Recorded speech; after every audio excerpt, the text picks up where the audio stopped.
Hey guys, tonight we begin with a question that might seem strange at first.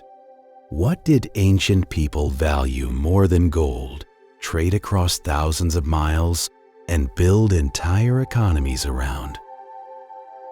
All before the invention of writing, before the wheel, before metal tools were common?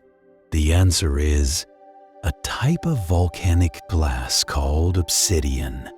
And the story of how our ancestors moved it across continents reveals a world far more sophisticated and interconnected than most of us ever imagined. So, before you get comfortable, take a moment to like the video and subscribe, but only if you genuinely enjoy what I do here. And let me know in the comments where you're tuning in from and what time it is for you. I'm always curious whether you're settling in for the night or listening during the day. If you've got experience with geology, archaeology, or if you remember learning about ancient trade in school back in the day, I'd especially love to hear your stories down below. Your generation lived through history that younger folks only read about. Now, dim the lights. Maybe turn on a fan for that soft background hum, and let's ease into tonight's journey together. Picture this. You're living in a world where metal is essentially unknown. Bronze won't be widely used for another 1,000 years. Iron is still locked in rocks that no one has figured out how to smelt. Your most sophisticated tools are made from stone, bone, and wood. And yet, you need to cut, scrape, pierce, and carve materials to survive. You need tools sharper than anything else available in nature. You need obsidian.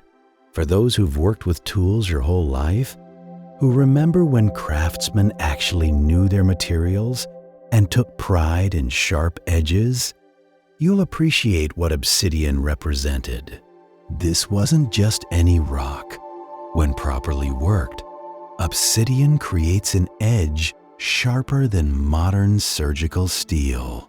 Under a microscope, a steel scalpel blade looks like a saw. An obsidian blade looks like a smooth cliff face. Even today, some eye surgeons prefer obsidian scalpels for delicate work because the edge is that much finer. But here's the thing about obsidian that made it both precious and problematic. It only forms in very specific places. You can't find it just anywhere. It's created when certain types of lava cool so rapidly that crystals don't have time to form. The molten rock essentially freezes into glass. This requires particular volcanic conditions, the right chemical composition, the right cooling rate, the right geological circumstances. In the ancient world, there were only a handful of sources that produced high-quality obsidian suitable for toolmaking. Think about that for a moment. Imagine needing a material that's absolutely essential for your survival and prosperity, but it only exists in maybe a dozen locations scattered across thousands of miles. And you have no horses, no wheels, no ships beyond simple rafts or dugout canoes. You're traveling on foot, through mountain ranges, across rivers, through territories occupied by people who may or may not be friendly. And yet, somehow, obsidian from a volcano in what's now Turkey ends up in settlements in what's now Israel, Jordan, and Syria. Obsidian from the Carpathian Mountains reaches communities in Greece. Obsidian from sources in the American Southwest appears in settlements hundreds of miles away. This is what we're going to explore tonight. How did they do it?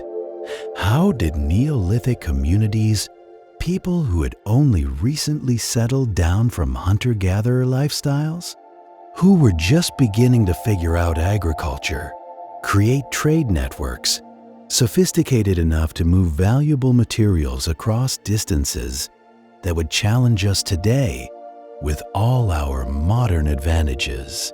The answer reveals a world we tend to underestimate. We have this habit, particularly in popular culture, of imagining our ancient ancestors as primitive, simple people struggling to survive.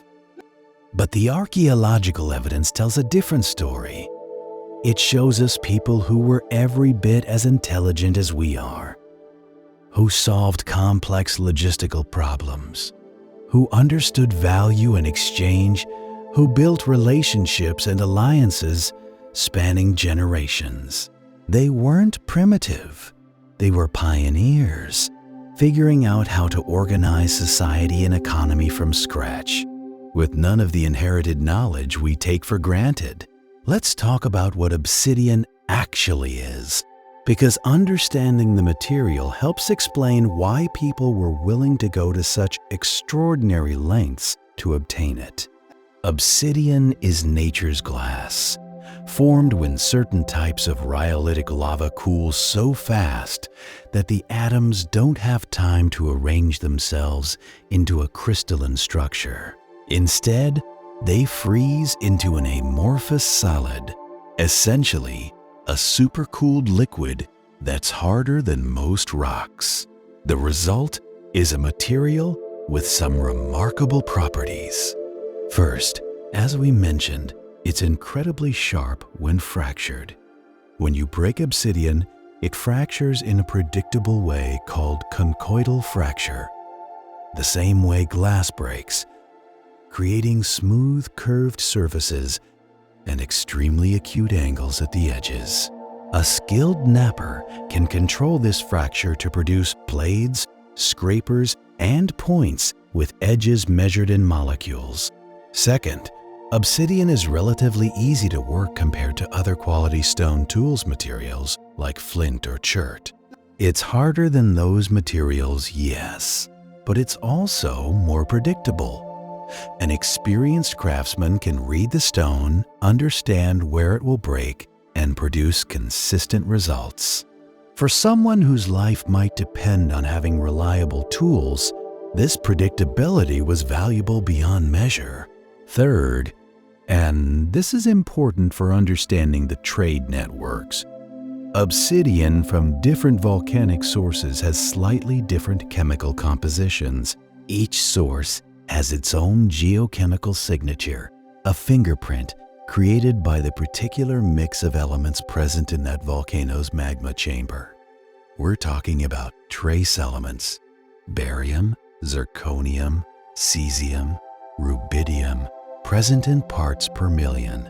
Ancient people couldn't detect these differences, but modern archaeologists can, using techniques like X-ray fluorescence and neutron activation analysis. This means that when archaeologists find a piece of obsidian in an ancient settlement, they can analyze it and determine, with remarkable precision, which volcanic source it came from. Not just which region, which specific mountain, sometimes which specific flow within that mountain. This is how we know so much about ancient trade routes. The artifacts themselves carry their travel documents, so to speak. For those of you who remember when Made in America actually meant something, when craftsmanship was about pride and skill rather than speed and profit, you'll appreciate what these ancient craftsmen achieved.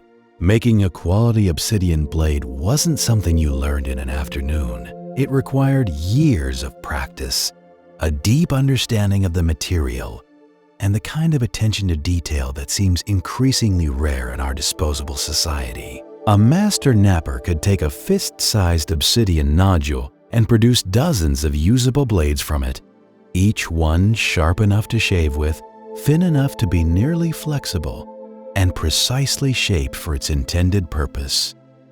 The waste flakes weren't random. They followed a planned reduction sequence, each removal setting up the next. It was like watching a sculptor reveal a form hidden in stone, except the final product wasn't a statue. It was technology. And here's something that might surprise you. We're not entirely certain we could replicate their finest work today. Oh, we have people who practice traditional napping techniques, experimental archaeologists who've dedicated their lives to understanding these skills. But the very best pieces from the archaeological record, the ceremonial blades that are almost impossibly thin, the massive laurel leaf points that show such control over the material that they seem to defy physics, we're still not quite sure how they did it. Spoiler alert, there's some humility in that admission. We like to think we're so much more advanced than ancient people, and in many ways we are. But when it comes to certain highly specialized skills, developed over thousands of years and practiced daily out of necessity, well, sometimes the ancients were the masters, and we're the students, still learning the basics. This matters for understanding the trade networks because it tells us something important. Obsidian wasn't just a raw material. It was already processed, already incorporated into a system of specialized knowledge and skilled labor. The people who controlled access to obsidian sources, who knew how to work it properly, who could produce consistent quality, these people had power, economic power, social power, political power. Now, let's talk about where this precious material actually came from. In the ancient Near East, which is where we have the best archaeological evidence for early obsidian trade, there were several major source regions. The most important was Anatolia, modern-day Turkey, which had multiple volcanic complexes producing high-quality obsidian. Central Anatolia, in what's now the Cappadocia region, had sources at Goluda and Nenezi Dağı, volcanic domes that produced enormous quantities of workable obsidian.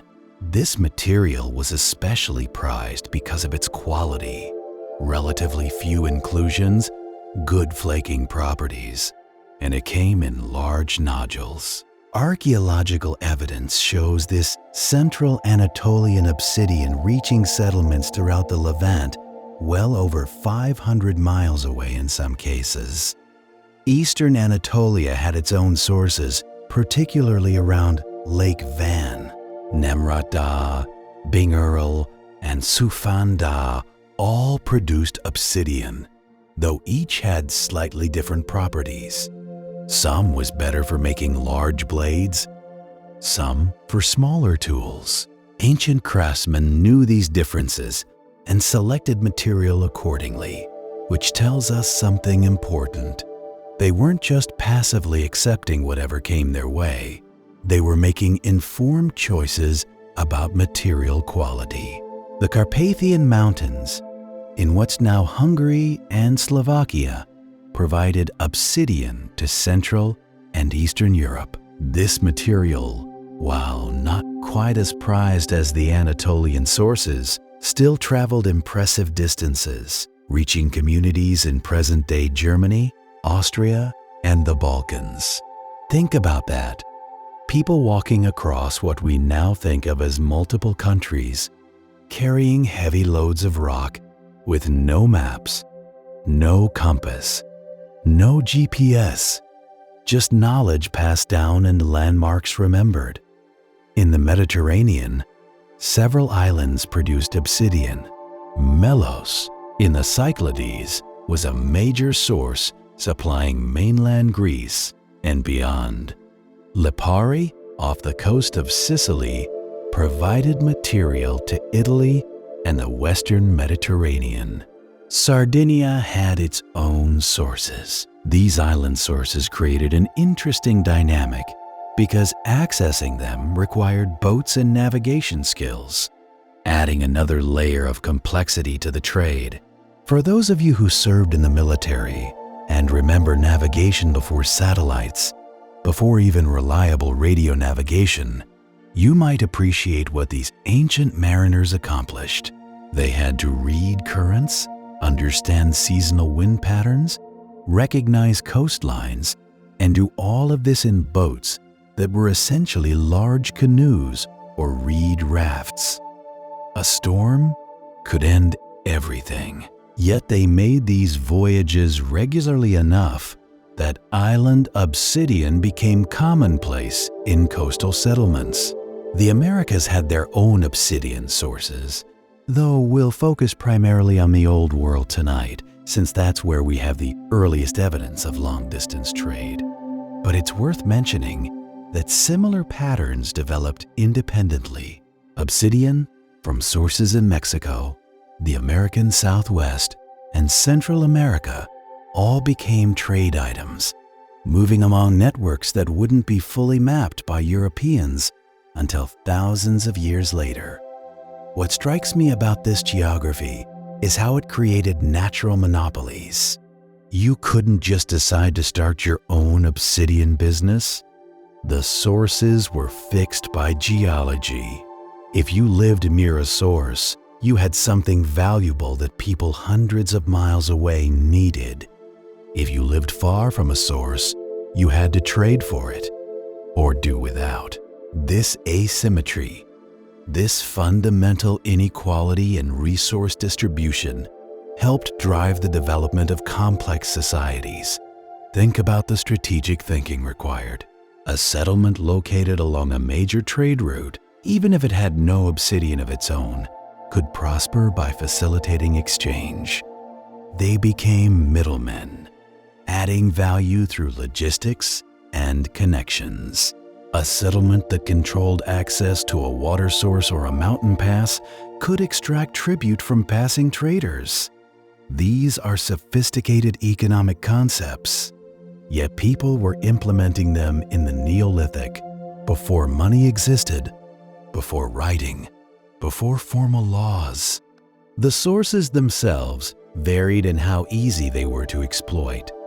Some, like Goluda in Anatolia, had obsidian lying on the surface, easily collected with minimal effort. You could walk up the slope and fill a basket with nodules of varying sizes. Others required more work, digging into old lava flows, breaking apart larger pieces, extracting nodules from matrices of other volcanic rock.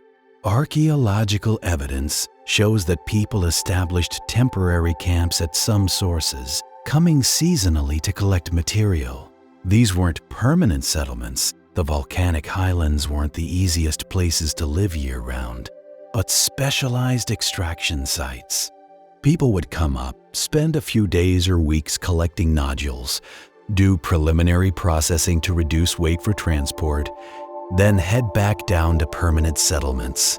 This seasonal extraction pattern tells us something important about how these societies organized labor. They had to coordinate timing, ensure enough people with the right skills were available, arrange for supplies during the extraction period, and somehow manage the security of valuable material during transport. None of this happens spontaneously. It requires planning, communication, and probably some form of authority or consensus decision-making. Who actually moved obsidian from source to consumer? This is one of those questions where we have more theories than definitive answers. And honestly, the situation probably varied by region and time period. But we can make some educated guesses based on archaeological evidence and what we know about how similar societies operated in better documented time periods. One model is direct procurement. People from a settlement would organize expeditions to known obsidian sources, traveling there specifically to collect material. This works well if the sources aren't too far away, say a few days' journey. and if the route is relatively safe. You send out a party with the specific mission of bringing back obsidian. They might go annually, or whenever stocks run low, making it essentially a specialized hunting or gathering expedition. The advantage of this model is control. You get the material directly. You don't have to trade away your own resources, and your most skilled knappers can select exactly the pieces they want. The disadvantage is the time and risk. You're taking capable adults away from other productive activities, sending them on a journey that could take weeks or months, through territory that might be hostile or at least unpredictable. A second model is down-the-line trade. This is where material passes through multiple intermediaries. Settlement A, near the source, trades obsidian to Settlement B. 50 miles away, Settlement B uses some and trades the rest to Settlement C, another 50 miles distant, and so on. The obsidian gradually spreads outward from the source through a network of local exchanges, with no single trading expedition covering the entire distance. This model has advantages too. No one has to make an impossibly long journey. Relationships are maintained between neighboring communities, reducing the chance of conflict. The material spreads gradually, but eventually reaches distant destinations. The disadvantage is that costs accumulate at each step. By the time obsidian reaches the end of a long down-the-line exchange chain, it might be extremely valuable, perhaps affordable only by elites. A third possibility is specialized traders, individuals or groups who may trade their primary activity, moving goods between distant regions as professionals. This is how trade worked in later periods, and there's some evidence it might have existed even in the Neolithic. These would be people who knew the routes, who had contacts in distant settlements, who maybe spoke multiple languages or dialects, and who made their living by moving valuable goods. Those of you who've traveled for work, who remember when a business trip meant days or weeks away rather than flying out in the morning and back that evening, you might recognize some of the dynamics. A long-distance trader would develop a reputation. Mess someone over, word spreads, and suddenly you can't trade anywhere. But be honest, be reliable, bring quality goods, and you build relationships that span a lifetime. Trust becomes currency. The archaeological evidence suggests all three models probably operated. Sometimes, we find settlements with enormous amounts of obsidian, far more than they could use locally, suggesting they were redistribution centers.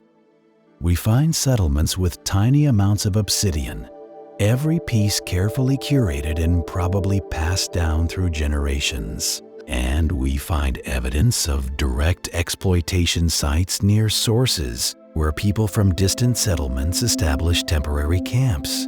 What's particularly interesting is how the patterns changed over time. In very early periods, say 9,000 years ago, obsidian distribution was more limited. You find it near sources and occasionally at distant sites, but the quantities are small and the distances modest. By 7,000 years ago, distribution networks had expanded dramatically.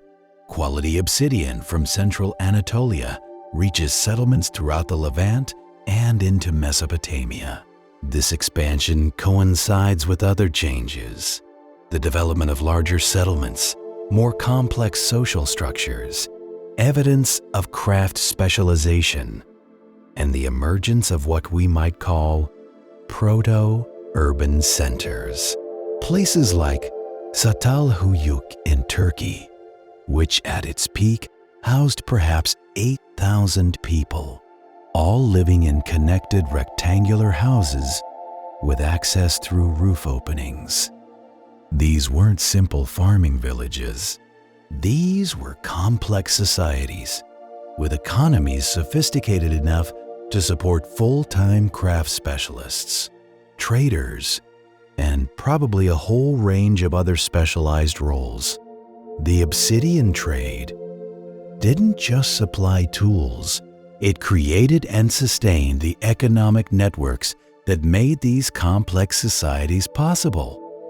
When you have reliable sources of essential materials coming from hundreds of miles away, you can afford to specialize.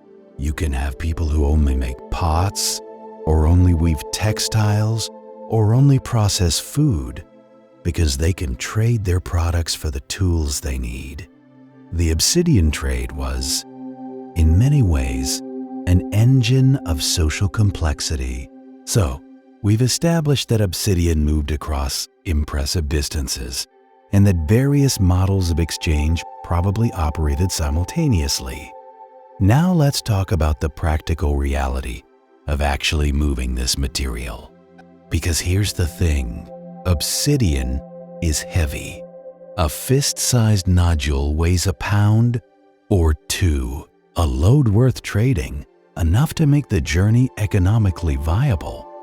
Might weigh 50 pounds or more, and you're carrying it on foot over terrain that ranges from difficult to genuinely dangerous. For those who've humped heavy loads over rough country, whether in military service or just hard outdoor work, you know the calculation that goes into it. Weight matters. Balance matters. How that weight rides on your body matters enormously over long distances. A poorly balanced 50-pound load becomes unbearable after 10 miles. A well-balanced load of the same weight, while never pleasant, becomes manageable over days of travel. The archaeological evidence suggests ancient traders understood this intimately. We find specialized carrying equipment at trading sites. Wooden frames, leather straps, woven baskets with reinforced bases. These weren't thrown together casually. They were engineered solutions to specific problems, refined over generations of experience. One strategy for reducing transport weight was preliminary processing at the source. Why carry excess stone if you don't have to? Archaeological sites near Obsidian sources show massive amounts of waste flakes, evidence that traders were producing rough blanks or preforms before transport. Take a 5-pound nodule, knock off the cortex and initial flakes to create a manageable core, and suddenly you're carrying 3 pounds of usable material instead of 5 pounds of material plus unusable outer surface. This tells us something important about the people doing the trading. They weren't just porters. They were skilled enough to assess raw material and process it effectively. You couldn't just grab anyone and send them on a trading expedition. You needed people who understood the material, who could nap well enough to do preliminary work, who knew the routes, and who had the physical capability for hard travel. Think about the training that implies. A young person growing up in a society where obsidian trading was important would learn these skills over years. Which obsidian sources produce the best material for different purposes. How to test a nodule for quality. How to remove the cortex efficiently. How to pack loads to prevent pieces from cracking against each other. Which routes were passable, in which seasons. Where water sources were located.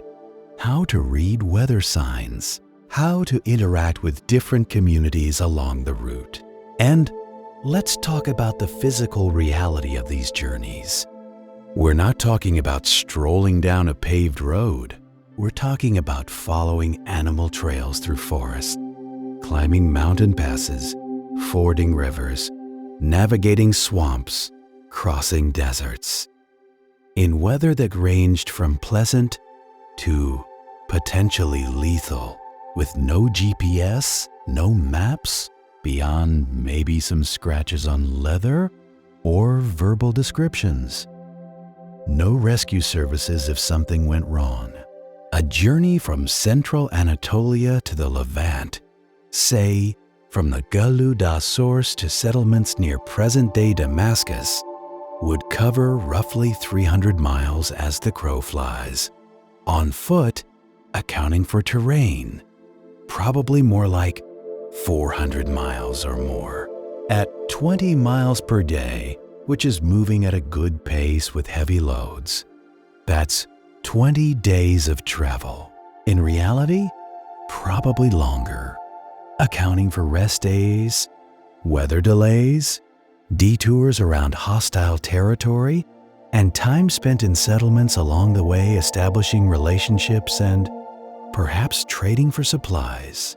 20+ days of hard travel, each way, 40 days round trip, minimum.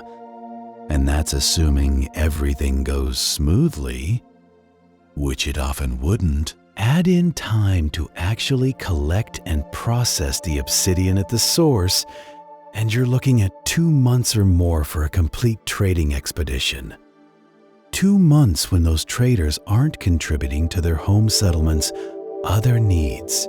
This economic calculation had to make sense for ancient societies to engage in it.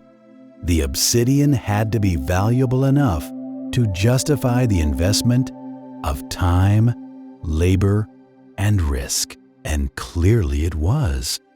We find obsidian hundreds of miles from any source, in quantities that suggest regular trade rather than occasional lucky finds.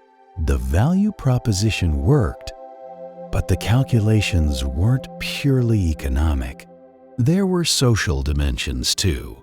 A successful trading expedition brought back not just obsidian, but information, news from distant settlements, knowledge of conditions along the route, intelligence about other communities, their strength, their friendliness, their needs.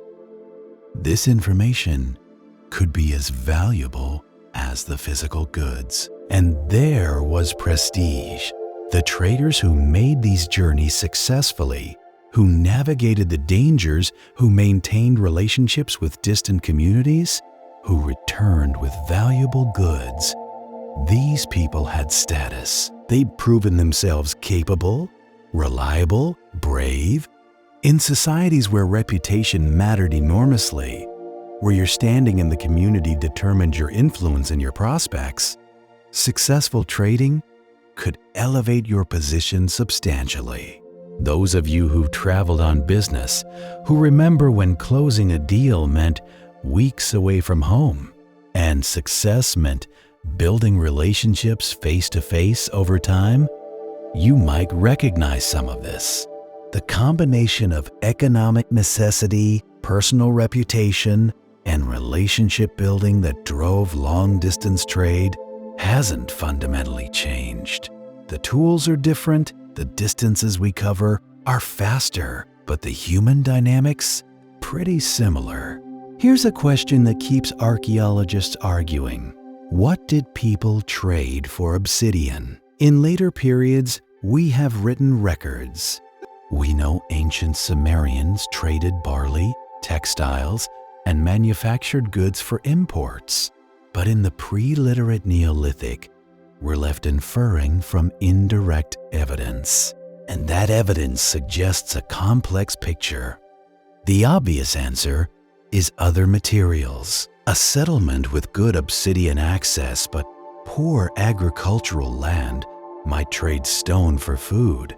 A settlement with neither obsidian nor high-quality clay might trade agricultural surplus for both cutting tools and pottery.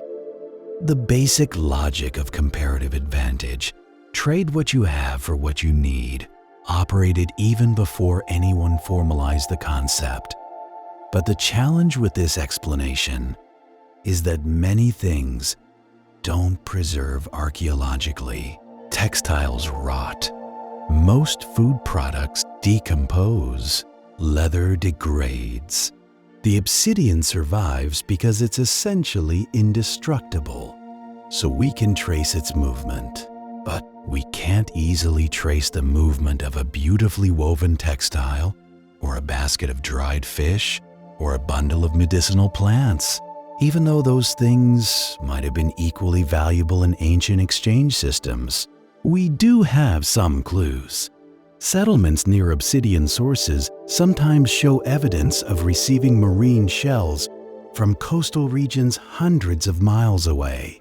These shells were made into beads, decorative items, and personal ornaments. Why shells? Because they were beautiful? Because they were exotic? Because possessing them signaled connection to distant places and peoples? The shells weren't utilitarian. They didn't cut, or scrape, or pierce. They were valuable precisely because they were scarce, distant, and difficult to obtain. This tells us something important. Ancient trade wasn't purely about necessities. It included luxuries, prestige goods, things that signaled status and wealth. An obsidian blade was a tool, yes, but an obsidian blade that came from a famous source 500 miles away? That might be more than a tool. That might be a status symbol, something you displayed to show your connections, your resources, your importance in the community. Similarly, we find evidence of specialized pottery moving between regions. Not ordinary cooking pots, those were made locally everywhere, but fine serving vessels, elaborately decorated pieces that clearly took significant skill and time to produce. These weren't necessary for survival. They were cultural products, things that enhanced life and signaled sophistication. Food likely played a major role in exchanges, though proving it archaeologically is difficult. A community with reliable agricultural surpluses could trade food for tools and other goods. This makes particular sense in regions where agriculture was still being established, and yields varied dramatically year to year. In bad years, having connections to settlements with surplus could mean the difference between survival and starvation. But food isn't the only perishable that mattered.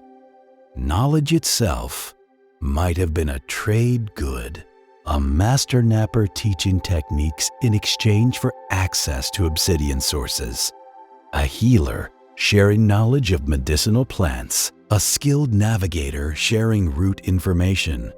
These aren't recorded archaeologically at all, but they were undoubtedly valuable. And here's something we tend to overlook. Marriage alliances probably played a role. A daughter or son married to someone from a settlement 300 miles away creates a permanent relationship between communities. That relationship facilitates trade, provides refuge during difficult times, shares information about conditions and resources.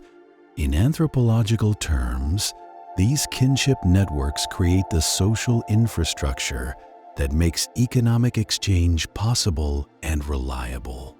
Those who lived through the era when business was conducted over long dinners and deals were sealed with handshakes, that meant something will understand this. Trust wasn't built through contracts and lawyers, though those have their place. Trust was built through repeated interactions, through keeping your word, through relationships that extended beyond single transactions. Ancient trade networks operated on similar principles, just with higher stakes because there was no legal recourse if someone cheated you. The absence of money is worth emphasizing. We're so accustomed to thinking of value in monetary terms that it's hard to imagine economic systems that worked differently. But before coined money, which wouldn't be invented for thousands of years after the Obsidian trade peaked, all exchange was direct barter or operated through complex reciprocity relationships. Direct barter is straightforward but inefficient. I have obsidian, you have grain. We directly exchange what we both need. But this only works if we both happen to need what the other has at the same time. If I need grain but you don't need obsidian right now, direct barter fails. Complex reciprocity solves this problem, but requires social memory and trust. I give you obsidian today with the understanding that you'll provide grain later when I need it, or that you'll help my relatives when they pass through your territory, or that you'll trade fairly with the people I send to you. These obligations might be remembered for years, might pass between generations, might involve multiple parties. The system works, but it requires stable relationships and some mechanism for remembering who owes what to whom. Archaeological evidence suggests both systems operated simultaneously. We find some sites with enormous quantities of obsidian, far more than local needs require, suggesting they were redistribution centers, operating something like markets. We also find evidence of gifting and ceremonial exchange, suggesting reciprocity relationships existed alongside more direct trade. Now we need to talk about what obsidian meant beyond its practical utility. Because as trade networks developed and certain individuals or groups gained preferential access to this valuable material, obsidian became something more than just a tool. It became a marker of wealth, a symbol of power, and a mechanism for social differentiation. We see this in burial patterns.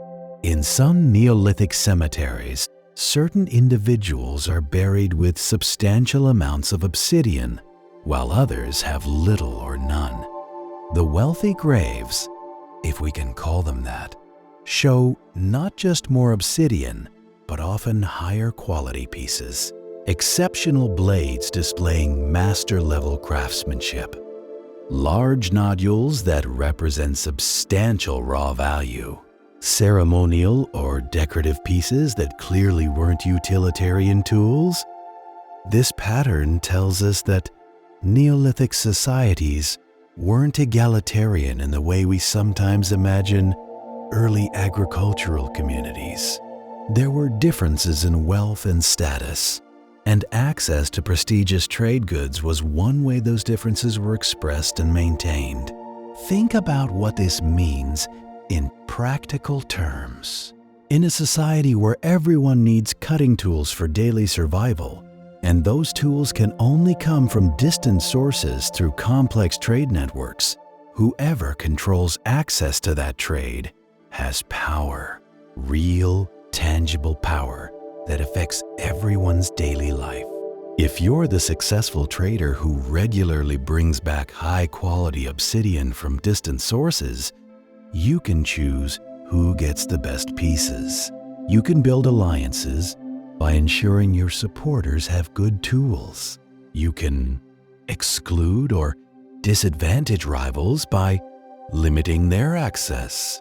You can demand higher prices, more grain, better pottery, specific favors, because people need what you provide. If your settlement sits near an obsidian source, your community collectively controls access to something the entire region needs. You can extract tribute from passing traders. You can demand favorable exchange terms. You can build military strength because your warriors are always well armed with the best tool stone available. Other settlements have to maintain good relationships with you because the alternative is doing without essential materials. This isn't speculation. We see archaeological evidence of settlements near Obsidian sources growing larger and more complex than settlements of similar age in regions without resource advantages. We see defensive fortifications at some source locations, suggesting valuable resources required protection. We see trade centers along major routes growing prosperous as middlemen, adding value through logistics and connections. For those who remember when unions had real power because they controlled access to skilled labor, or when certain regions dominated industries because they controlled raw materials, whether it was oil, steel, coal, or whatever else, you'll recognize these dynamics. Economic power translates to political power, and control of essential resources provides both. But there's a more subtle aspect too. Possessing fine obsidian items, particularly pieces that showed exceptional craftsmanship or came from famous distant sources, wasn't just about having good tools. It was about signaling your status, your connections, your place in the social hierarchy. That elaborately pressure-flake ceremonial blade you displayed in your house? Everyone who saw it knew you had the wealth to commission it, the connections to obtain exceptional raw material, and the status to possess such an item. This is conspicuous consumption, and it's as old as complex human societies. We see it in every culture that develops beyond bare subsistence. Once basic needs are met, people start using material goods to signal status and build prestige. The specific goods vary: obsidian in the Neolithic Near East, jade in ancient China, feathers in Polynesia, woven textiles in the Andes. But the underlying behavior is universal. And just like today, there was probably tension between utilitarian value and prestige value. An ordinary obsidian blade could butcher a deer or scrape a hide as effectively as an elaborately crafted ceremonial piece. But the ceremonial piece was worth far more in trade or social terms because of what it represented: rare material, exceptional skill, significant invested labor, and connection to elite networks. This created opportunities for specialized craftsmen, the best knappers, the ones who could produce consistently high-quality work and occasionally create truly exceptional pieces, could command premium compensation for their skills.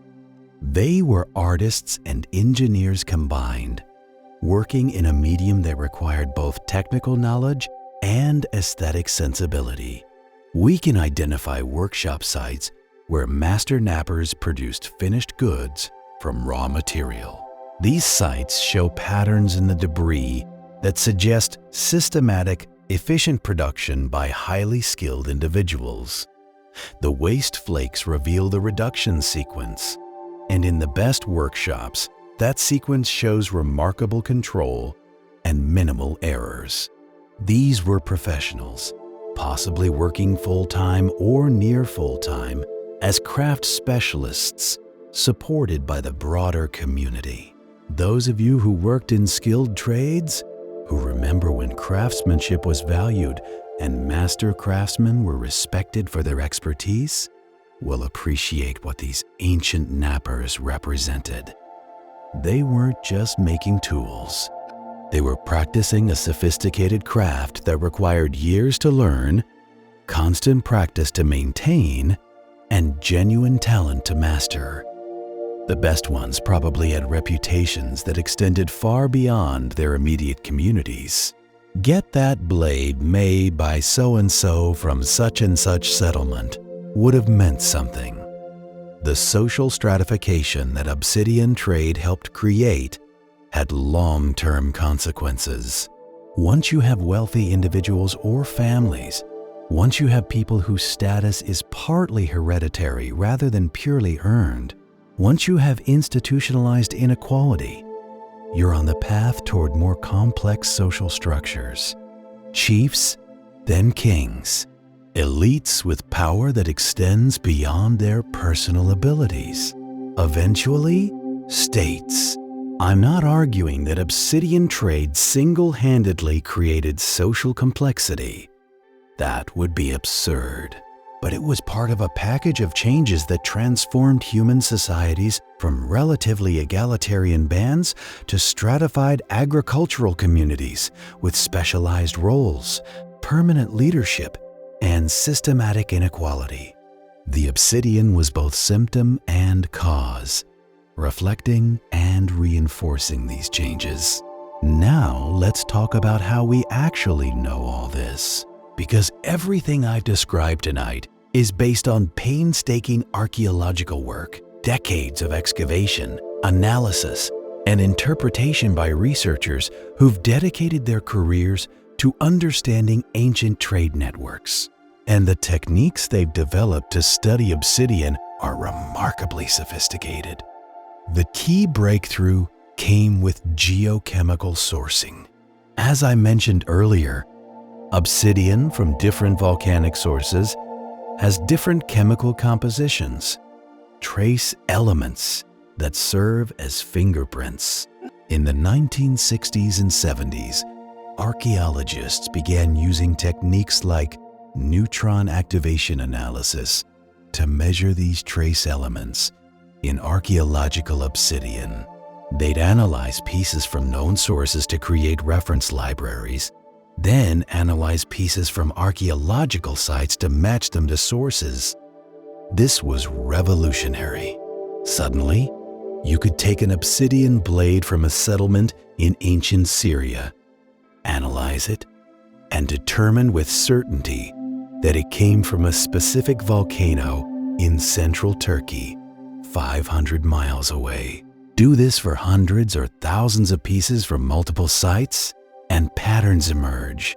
Trade routes become visible. Preferential sources become clear. Changes over time reveal shifts in trade networks. More recent techniques have added even finer detail. Portable X-ray fluorescence devices allow researchers to analyze artifacts non-destructively, even in museum storage or active excavations. Laser ablation allows sampling of microscopic amounts of material for analysis, while leaving the artifact essentially undamaged.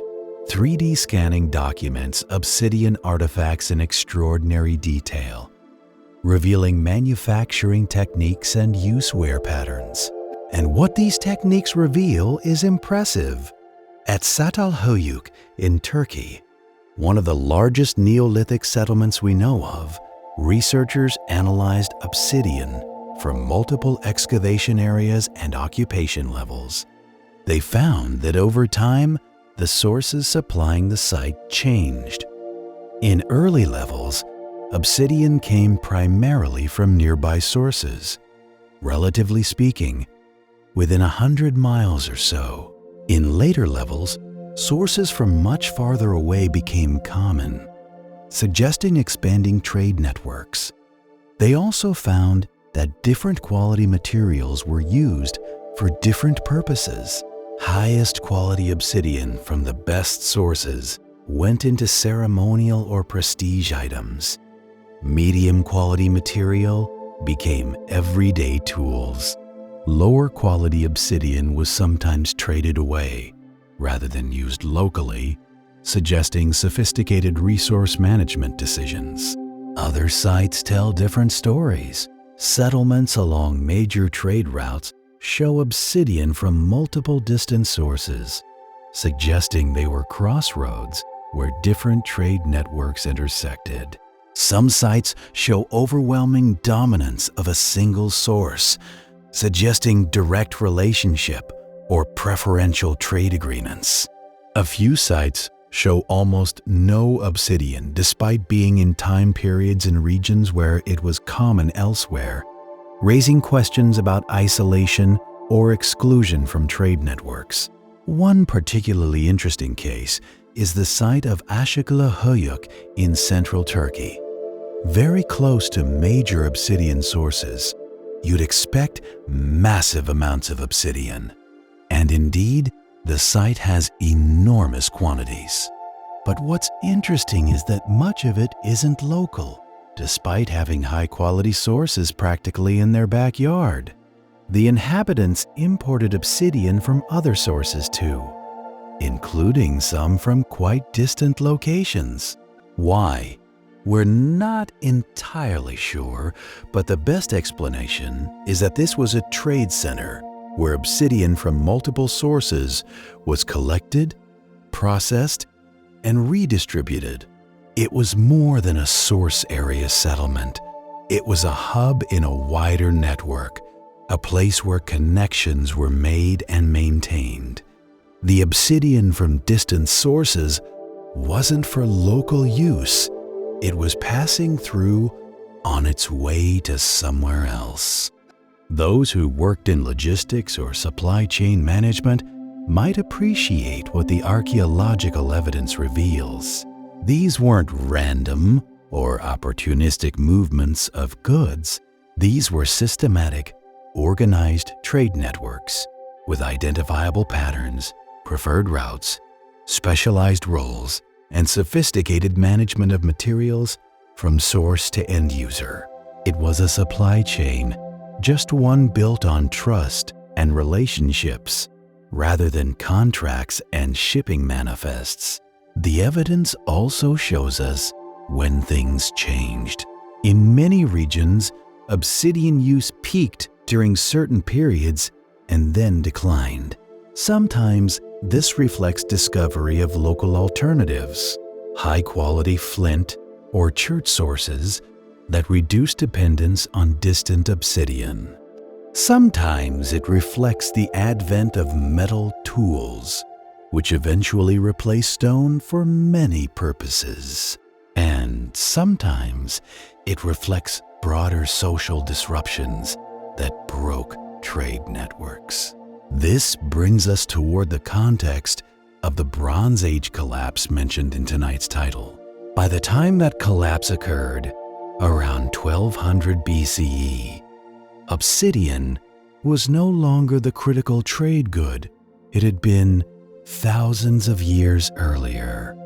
Bronze and iron tools had largely replaced stone, but the trade networks, the social structures, the patterns of exchange that the obsidian trade helped establish, those persisted and evolved, eventually becoming the complex Bronze Age trade networks that connected the entire Mediterranean and Near East.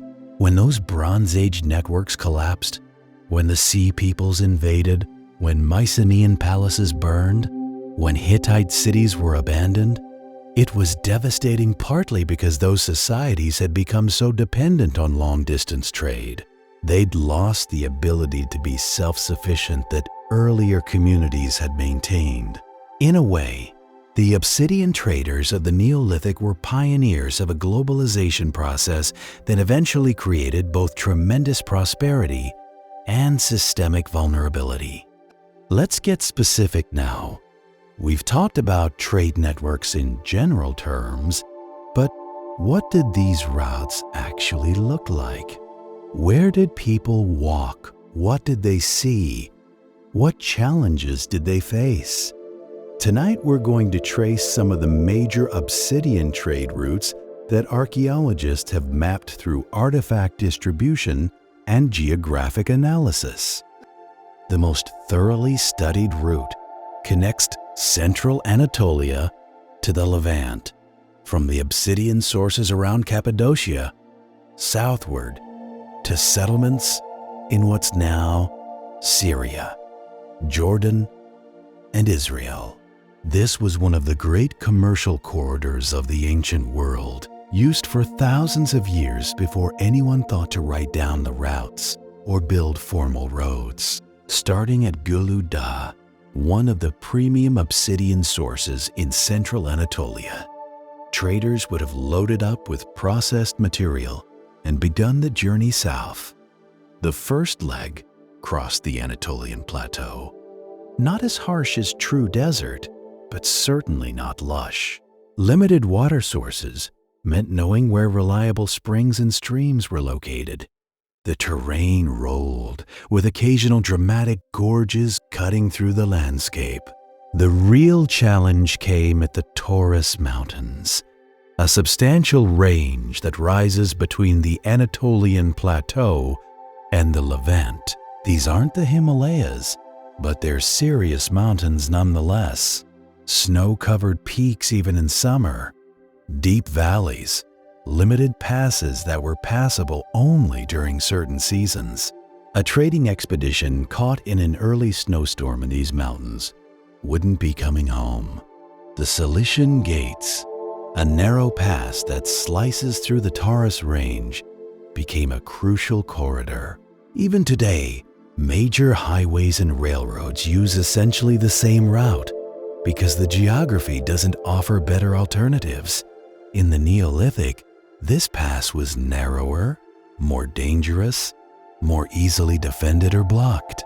Control of the Cilician Gates meant power over commerce between Anatolia and the Levant. Emerging from the mountains, traders descended into the Cilician Plain and then continued south along the Levantine coast or inland toward Damascus and beyond. This section offered easier travel but different challenges. More people, more settlements, more opportunities for both trade and trouble. Archaeological evidence shows this route was used intensively from about 8,000 BCE through 5,000 BCE, with peak usage around 7,000 to 6,000 BCE. Sites all along the corridor show obsidian from central Anatolian sources. The quantities aren't random. They form a gradient, with more obsidian near the source and declining amounts as you move farther away. But crucially, obsidian appears consistently at sites hundreds of miles from the source, proving regular, systematic trade rather than occasional lucky finds. At the southern end of this route, in settlements around Damascus and the Jordan Valley, obsidian made up a small but consistent percentage of the stone tool assemblage. Maybe 5 to 10% of cutting tools were obsidian, with the rest being local flint or chert. This makes economic sense. Obsidian was valuable and came from far away, so people used it selectively for tasks where its superior qualities mattered most. For ordinary tasks, local stone was good enough. Those of you who remember rationing during the war or who grew up during the Depression will understand this kind of selective use. When something valuable is limited, you don't waste it. You use it where it matters most and make do with cheaper alternatives for everything else. It's not about being cheap, it's about being smart with resources. Another major route connected the Carpathian Mountain sources to Central and Eastern Europe. This network was less linear than the Anatolian Levantine corridor, and more like a web, radiating outward from the source regions. Obsidian from Hungarian sources appears in settlements throughout the Balkans, reaching Austria, southern Germany, and even occasionally farther north. This network operated through forested landscapes dramatically different from the semi-arid Anatolia. Dense woodlands, major river systems, wetlands, and marshes. The geography created different challenges and opportunities. Rivers that were barriers in dry regions became highways here. Dugout canoes and rafts moved both people and goods along waterways, making transport easier despite the difficult overland terrain. The Danube River, Europe's second longest river, was probably a major artery for obsidian distribution. Sites along the Danube and its tributaries show consistent access to Carpathian obsidian, suggesting the river facilitated long-distance movement. This makes practical sense. Loading obsidian into a boat and floating downstream is far easier than carrying it over land through dense forest. The Mediterranean island sources, Melos, Lipari, Sardinia, created maritime trade networks. Here the challenge wasn't mountains or rivers, but open water, unpredictable winds, and the very real possibility of storms that could sink boats and end lives. Yet archaeological evidence proves people made these voyages regularly, developing seafaring skills that would later enable the great maritime civilizations of the Bronze Age. Melos, in particular, was a major obsidian exporter. The island's high-quality obsidian reached mainland Greece, Crete, and coastal settlements throughout the Aegean. Some pieces traveled even farther. There's evidence of Melian obsidian reaching inland areas that required additional overland transport beyond the initial sea voyage. Think about what this means.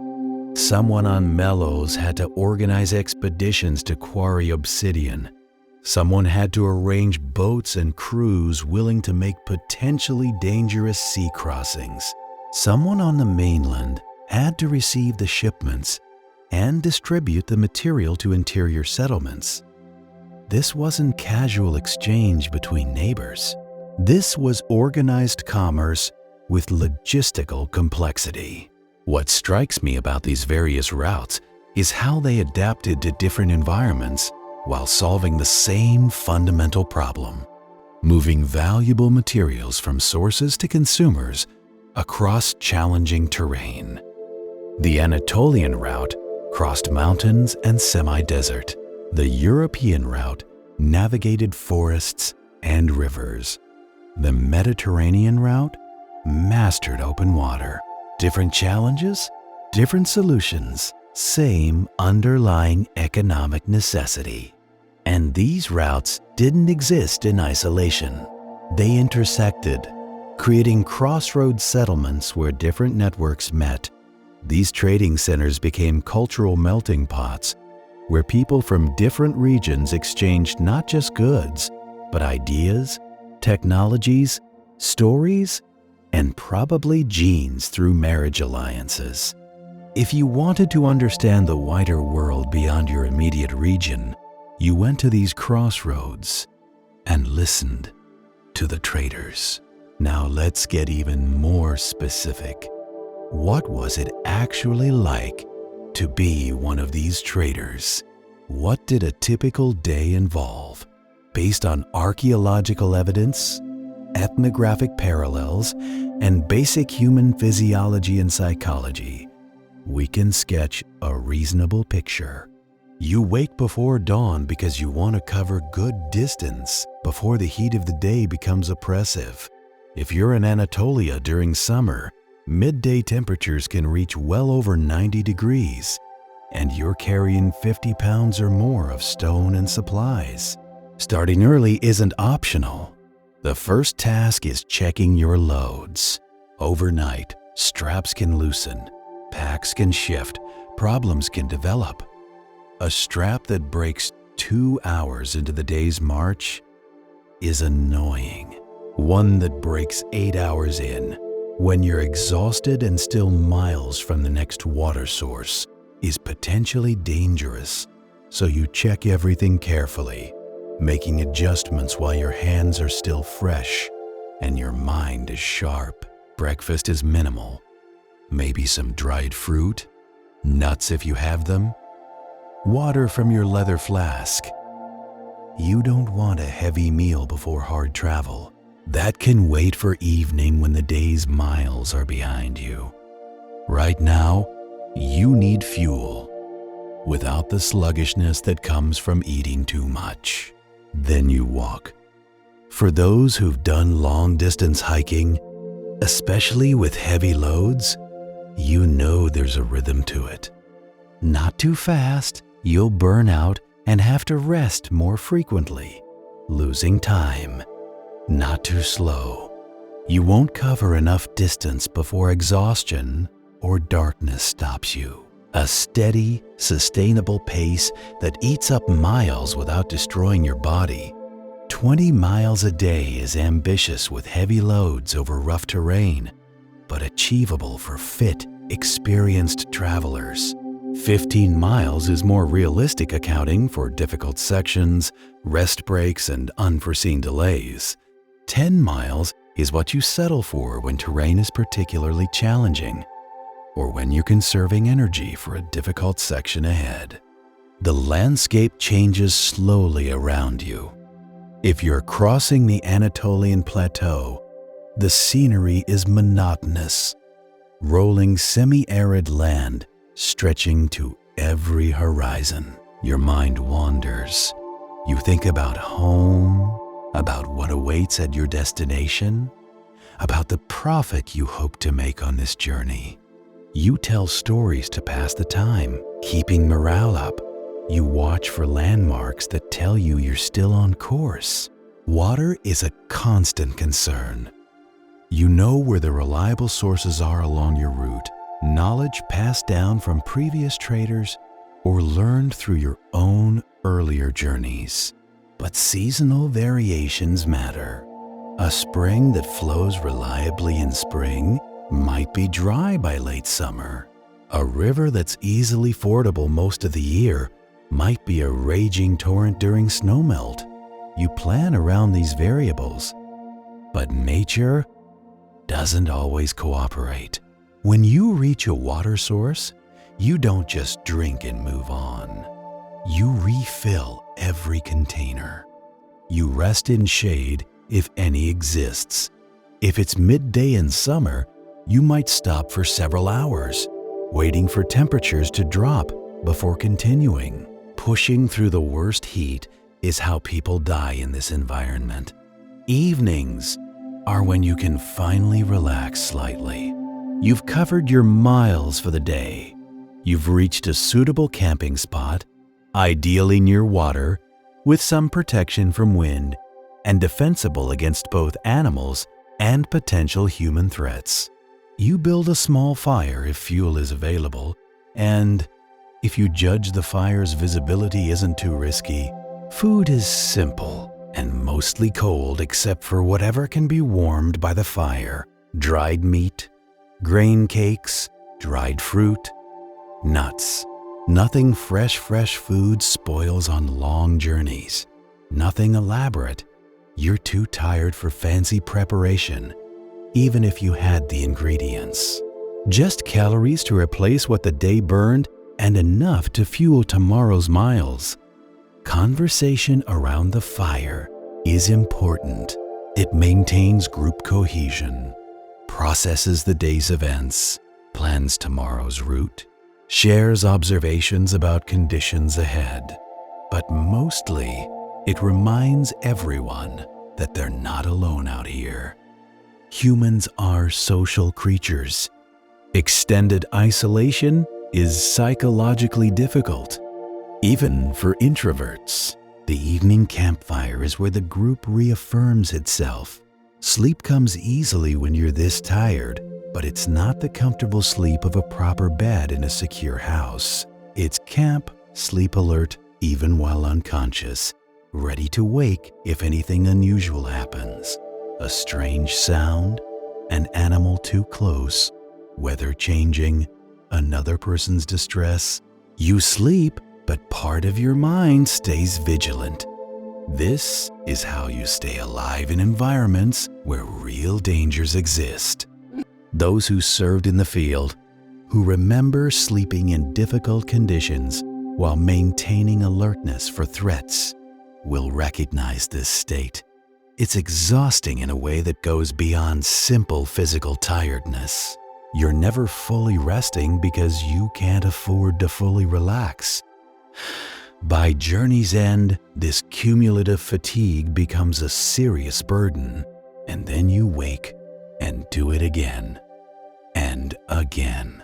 For days or weeks, the monotony broken occasionally by incidents, a difficult river crossing, a tense encounter with people from an unknown settlement, a storm that forces you to shelter for a day or two, a twisted ankle that slows progress.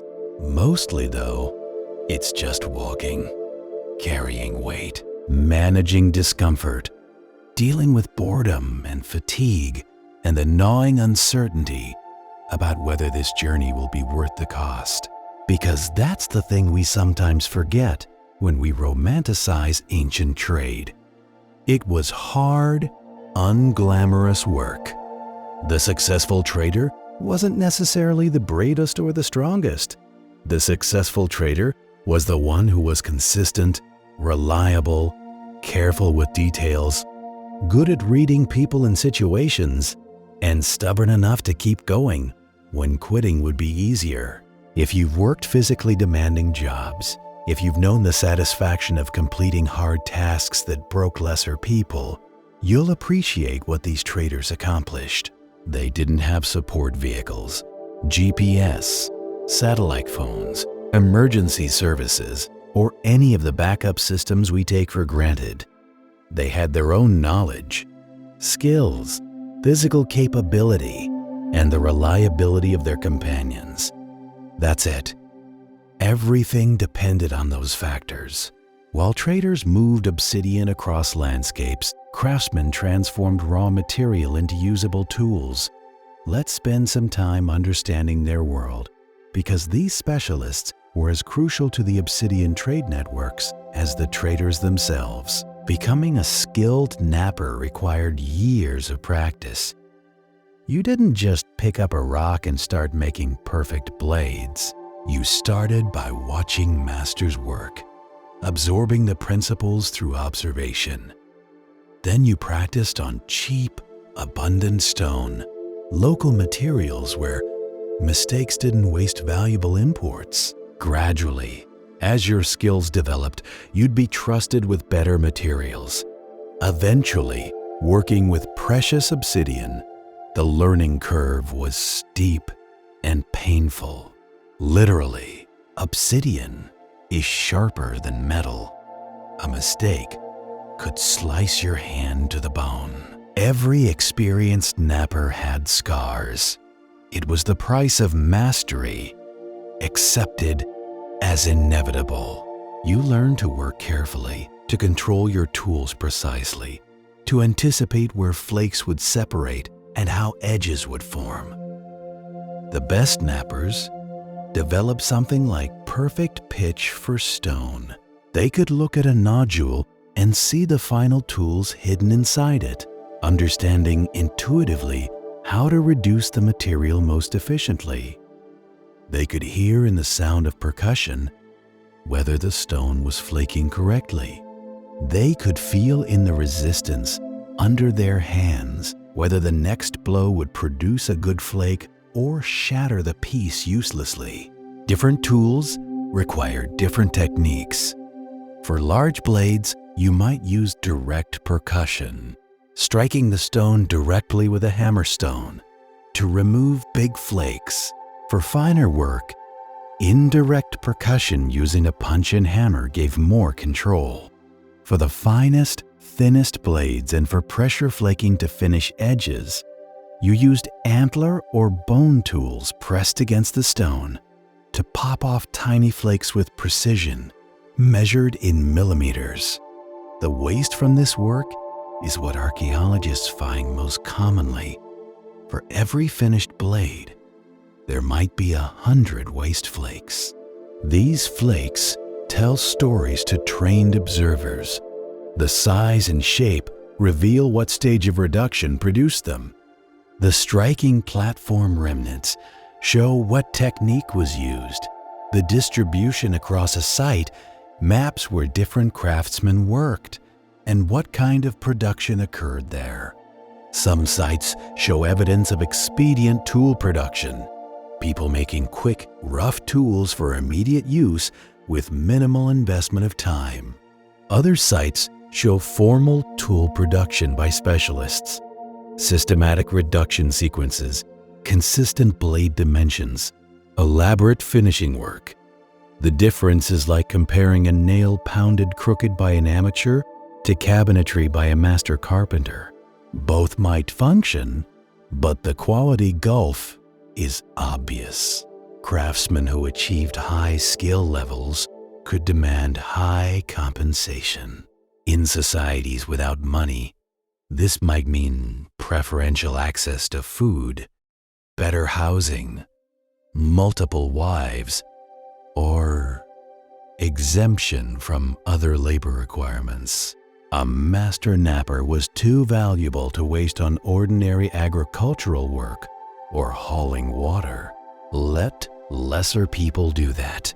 The master's hands produced wealth. But specialization also meant dependency. A full-time craftsman who only makes tools doesn't grow his own food, doesn't make his own clothing, doesn't build his own shelter. He relies on exchange networks to provide these necessities.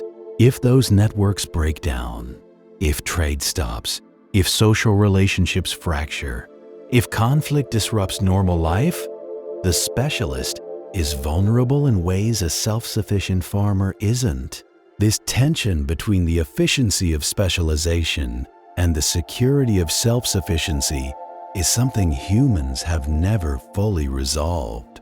We keep creating more specialized, more interdependent systems because they're more productive, but we're always vulnerable to disruptions that our ancestors who maintained broader skill sets might have weathered more easily. Those of you who learned multiple trades, who remember when people could do a bit of plumbing, carpentry, electrical work and mechanical repair rather than calling specialists for everything, might appreciate both sides of this equation. Specialization creates excellence and efficiency, but generalization creates resilience and independence. Both have value, and pure adherence to either extreme has problems. The social status of craftsmen probably varied by settlement and time period.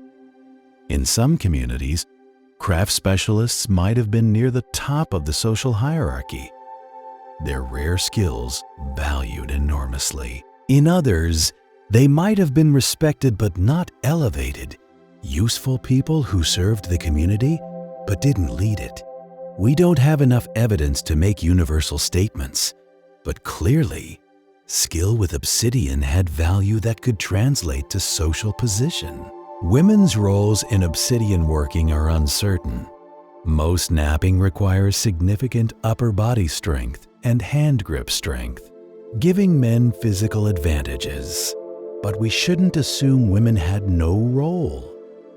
Women might have performed finishing work, created specialized tools, managed workshops, controlled distribution, or engaged in the trade itself.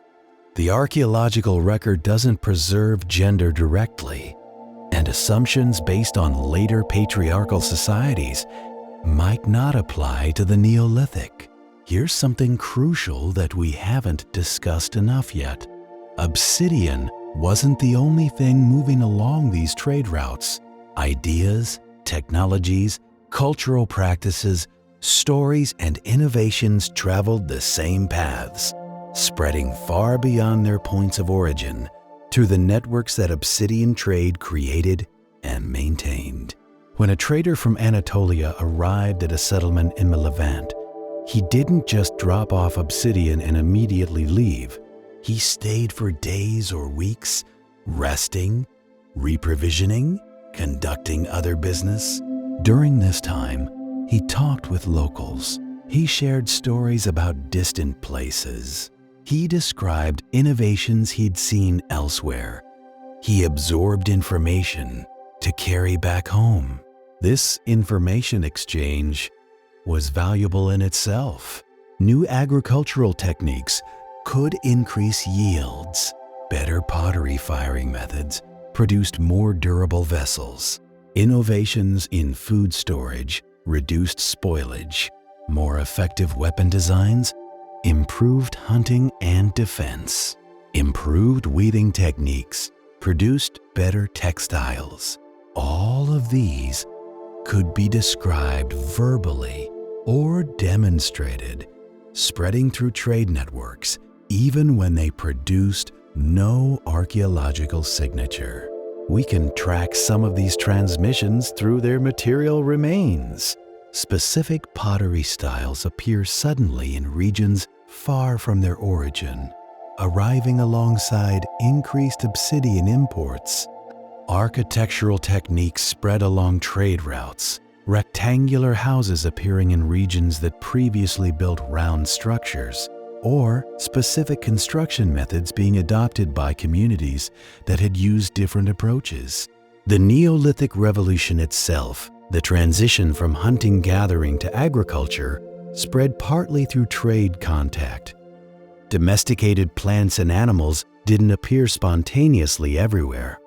They were domesticated in specific locations and then spread outward, carried by migrants, but also traded or gifted along established networks.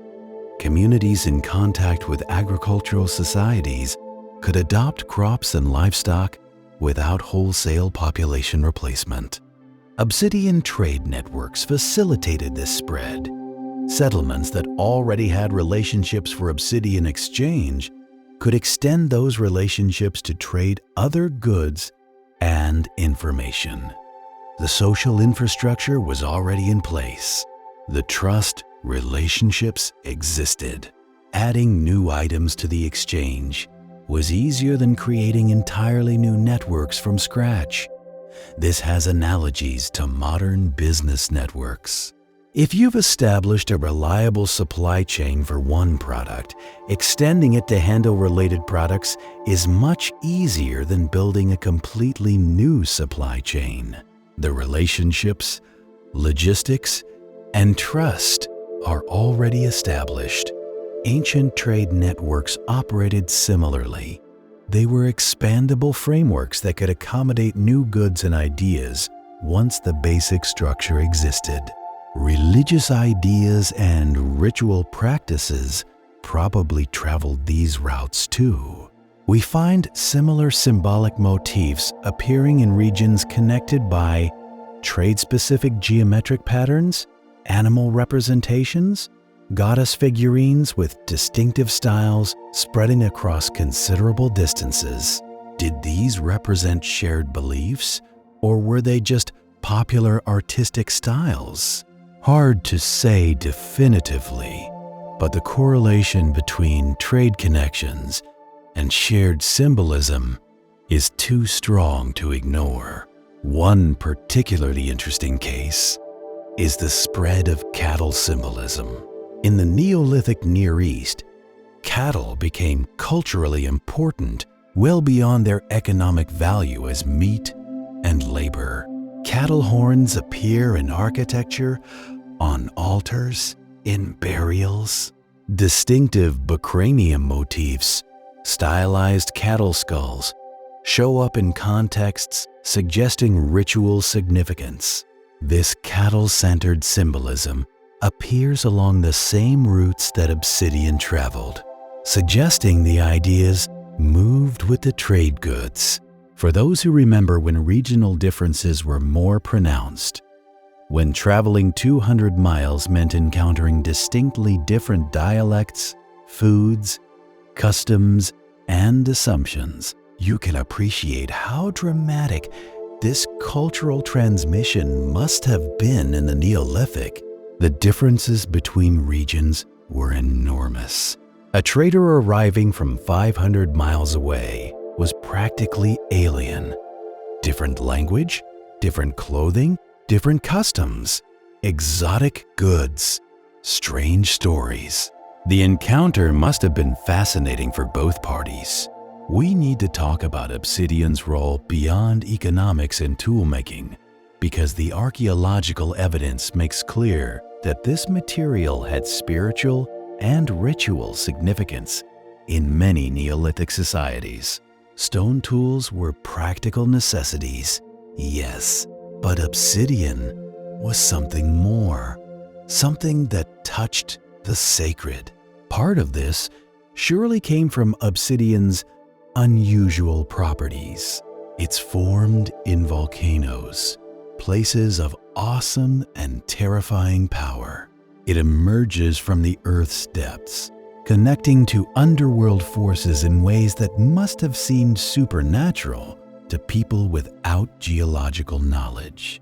It's black as night, reflective as water, sharp enough to cut without pressure. These aren't ordinary stone characteristics. They're special. Perhaps mirrors are particularly interesting. Obsidian can be polished to create reflective surfaces, not perfect mirrors by modern standards, but good enough to see a recognizable reflection in a world without mirrors.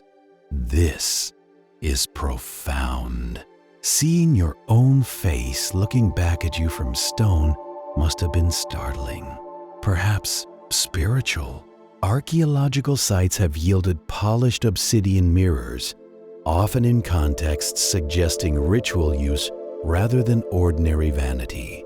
Mirrors in many ancient cultures were associated with seeing beyond normal perception, scrying, divination, communicating with spirits or gods. An obsidian mirror might have been a tool for shamans or priests, a way to see things hidden from ordinary sight. Whether anyone actually believed they saw visions in these mirrors or whether it was theatrical performance is something we can't know. But the mirrors existed and were valued enough to include in burials and ritual contexts. Ceremonial blades represent another intersection of practical and spiritual. Some obsidian blades found archaeologically are too elaborate, too fragile, or too large to have been practical tools. They're ritual objects, prestige items, things that demonstrated wealth and skill but weren't meant for cutting meat or scraping hides. These ceremonial pieces took extraordinary skill to produce, creating a blade 12 inches long, thin enough to be semi-translucent, with perfect symmetry and elaborate pressure-flaked patterns along the edges. This represents hundreds of hours of work by a master craftsman. One mistake at any point ruins the piece. The finished blade is so fragile that actually using it would likely break it. Why create something so impractical? Because the impracticality is the point. The blade demonstrates that its owner can command the labor needed to create it, can afford to possess something useless except as display, has connections to obtain the raw material, and has the status to justify possessing such a piece. It's conspicuous consumption in the service of social positioning, wrapped in whatever spiritual justifications make it culturally acceptable. Burials provide some of our best evidence for obsidian's ritual significance. As mentioned earlier, wealthy burials often include substantial amounts of obsidian, but the way it's arranged matters. Sometimes blades are placed near the body in positions suggesting they're meant for use in the afterlife. Tools for the next world. Sometimes they're clearly votive offerings, gifts to accompany the deceased, showing the community's respect or the family's wealth. In some cases, obsidian appears to have been deliberately broken before burial. Perfectly good blades intentionally shattered and placed with the dead. This killing of objects to send them to the afterlife is a common practice in many cultures. You break the item in this world, so it becomes whole in the next. The fact that people would break valuable obsidian for burial purposes shows how strongly they believed in its importance beyond material value. Children's burials with obsidian are particularly interesting. A child who died young didn't have time to accumulate wealth through their own efforts. So obsidian in a child's grave reflects the family's status and grief. They're burying expensive materials with someone who will never use them because the gesture matters more than the cost. It's an expression of love and loss that transcends Economic calculation. Those who've lost family members will understand this impulse. The desire to provide the best for someone you love doesn't calculate costs. You do what feels right, what honors the person, what expresses your feelings, regardless of economic sense. Ancient people felt the same way. Obsidian in a child's grave isn't waste. It's love made visible. Foundation deposits represent another ritual context. When constructing important buildings, Neolithic people sometimes placed offerings in the foundations, including obsidian. These deposits might ensure the building's success, honor gods or spirits, mark the structure as special, or simply follow tradition. The specific meanings varied by culture, but the practice was widespread. What interests me is what these various ritual uses tell us about how Neolithic people thought about obsidian. It wasn't just a raw material for tools. It was a substance with power, significance, meaning beyond its practical applications. The networks that moved obsidian were economic, yes, but they also had cultural and spiritual dimensions that we can glimpse through burial practices, ceremonial objects, and ritual contexts. If I had to guess, and this is speculation, I'd suggest that obsidian's trade network contributed to its ritual significance as much as its material properties did. Something that comes from 500 miles away, that requires elaborate social networks to obtain, that not everyone can afford. This automatically has prestige value. The fact that it also has unusual properties just reinforces the sense that this is special material, deserving special treatment. Modern parallels aren't hard to find. Diamonds have no practical value for most purposes, yet they're extremely valuable because of social agreement about their worth. Gold is useful, but not as useful as its value suggests. Much of its worth comes from cultural agreement that it's precious. Obsidian operated similarly. Useful, yes, but valued well beyond its utilitarian functions because of social and cultural meanings assigned to it. Nothing lasts forever, and that includes obsidian's dominance as the premium material for cutting tools. Beginning around 5000 BCE in the Near East, people began experimenting with a revolutionary new material, copper. The age of metal had begun, and while the transition took thousands of years, it fundamentally changed the economic networks that obsidian had helped create. The first copper tools were crude by later standards. Native copper, pure copper found naturally rather than smelted from ore, had been hammered into simple shapes for millennia. But these early pieces weren't really tools in the functional sense. They were curiosities, ornaments, prestige items. Copper is soft, and simply hammering it into shape doesn't produce edges that hold up to serious work.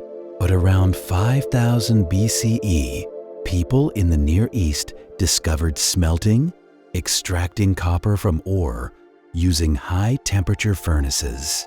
This was a genuine breakthrough, as important as any technological advance in human history. Suddenly, copper became available in larger quantities. You weren't limited to occasional native copper finds. If you had ore and fuel and knowledge, you could produce copper.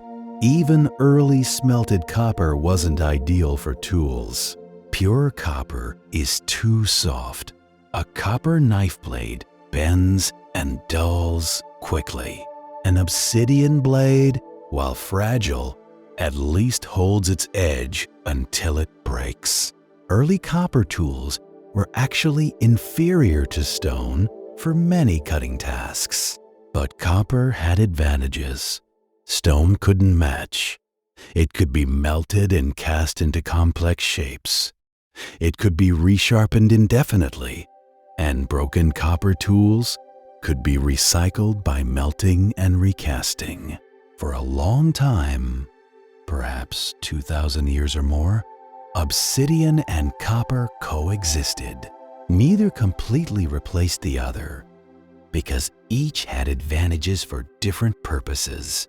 Obsidian was still sharper, still better for delicate cutting work.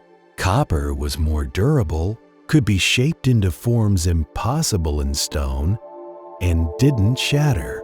The real game changer came with bronze, copper alloyed with tin, to create a harder material that held edges much better than pure copper. Bronze tools could match obsidian's sharpness while dramatically exceeding its durability. A bronze knife blade could be used hard, day after day, and simply resharpened when it dulled. An obsidian blade might be sharper initially, but it would eventually break, and then it was done. Bronze became widely available in the Near East around 3000 BCE, marking the beginning of what we call the Bronze Age. Over the following centuries, metal tools gradually displaced stone for most purposes. Not overnight.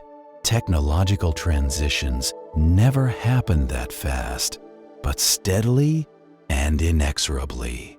Those who've lived through technological transitions, who remember when skills you'd practiced for years suddenly became obsolete because new technology made them unnecessary, might appreciate what this meant for obsidian craftsmen. Imagine spending your life mastering a craft, achieving genuine excellence, earning respect and compensation for your rare skills. And then, gradually, your craft becomes less relevant because new technology does the job differently. It didn't happen uniformly. In regions with easy access to obsidian sources, but limited access to metal, stone tools persisted longer.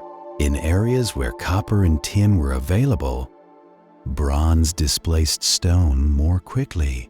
Geographic variation meant the transition happened at different rates in different places, creating interesting patterns in the archaeological record. By 2000 BCE, in most of the Near East and Mediterranean, metal tools had largely replaced stone for everyday cutting implements. Obsidian didn't disappear completely. It remained useful for specialized purposes and probably retained some ritual or prestige value. But the massive trade networks that had moved it across continents for thousands of years were shadows of their former selves. The economic impact must have been substantial. Settlements that had prospered by controlling obsidian sources or serving as trade centers suddenly found their main commodity less valuable. Traders who'd spent their lives moving stone had to adapt or find new roles. Craftsmen faced skills obsolescence. The social structures built around obsidian wealth had to adjust to new economic realities. This is the background context for understanding the Bronze Age and eventually the Bronze Age collapse. The trade networks that obsidian helped pioneer didn't disappear when stone tools became less important.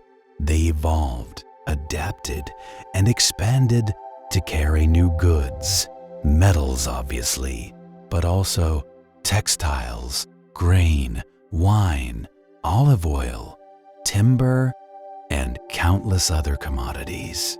The Bronze Age trade networks that emerged by 1500 BCE were vastly more complex than anything the Neolithic obsidian traders had created. Yet, they built on foundations that obsidian trade helped establish.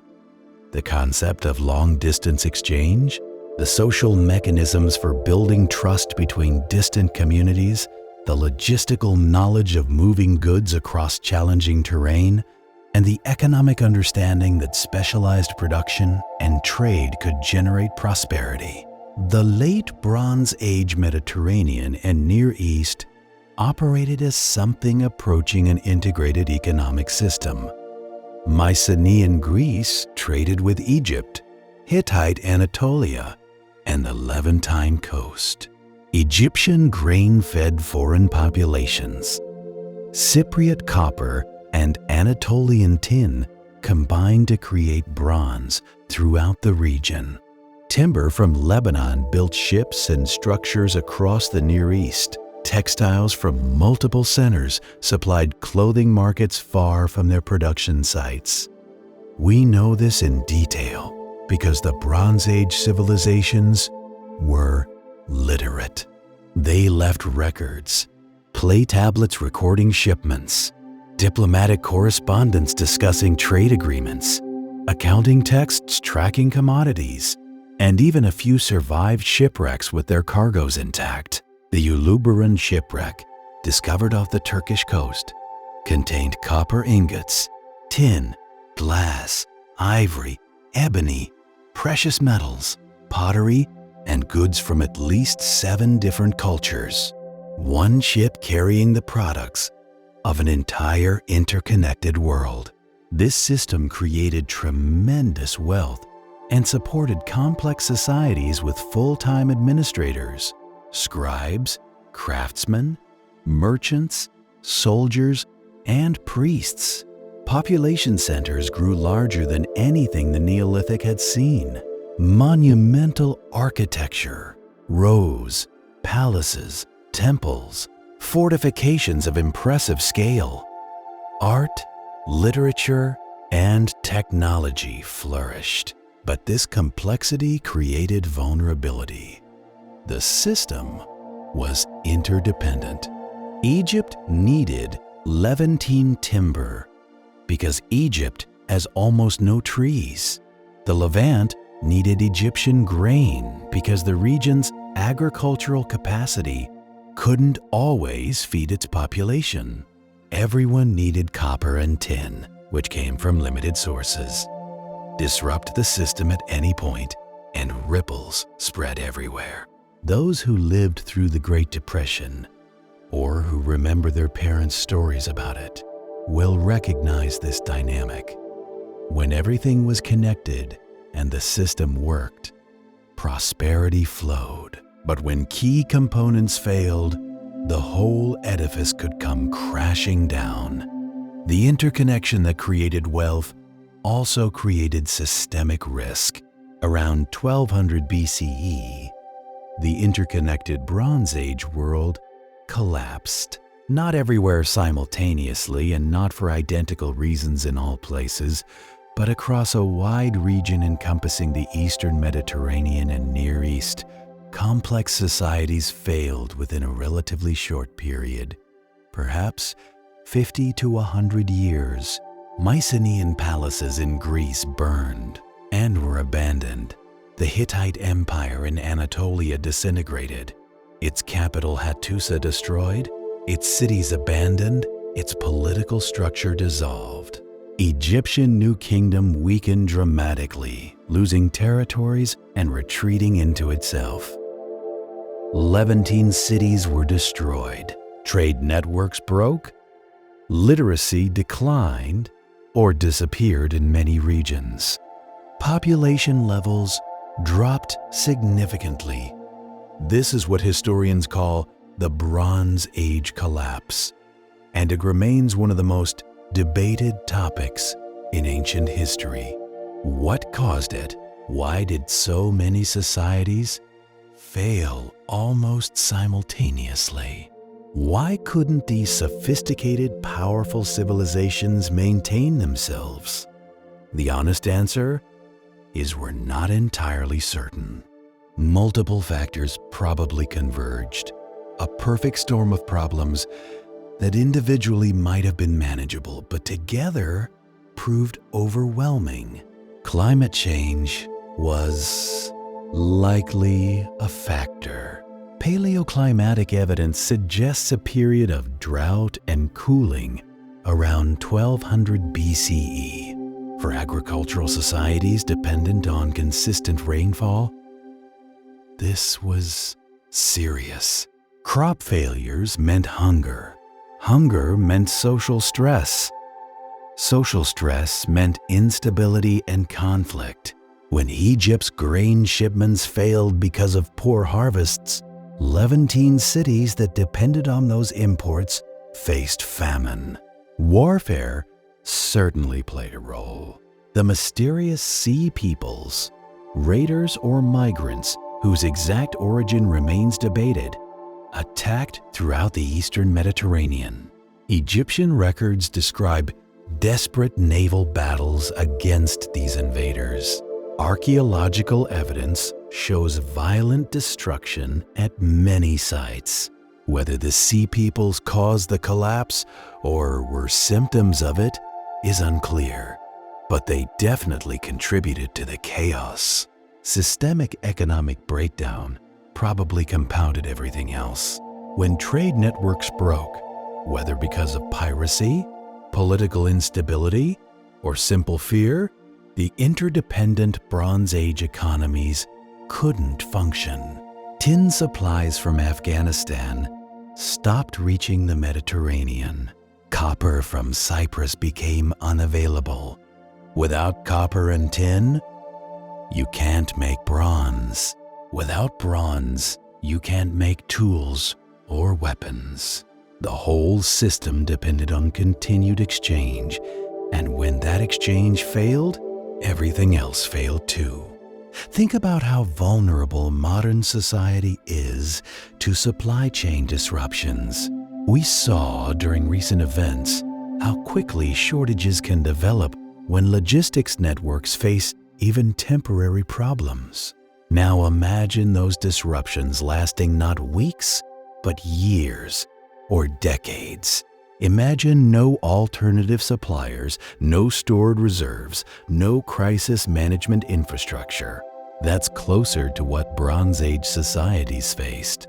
Political fragmentation added to the problems. When central authorities collapsed, whether Mycenaean palaces, the Hittite state, or Egyptian administrative control over foreign territories, local strongmen filled the void. But these local rulers couldn't maintain the large-scale coordination that Bronze Age trade required. They fought each other instead of cooperating. Trade routes became too dangerous. Piracy flourished. The system couldn't rebuild itself because the political structures that had maintained it no longer existed. Social upheaval from within also contributed. There's evidence that internal conflicts, perhaps class warfare, perhaps ethnic tensions, perhaps religious strife, weakened some societies before external attacks finished them.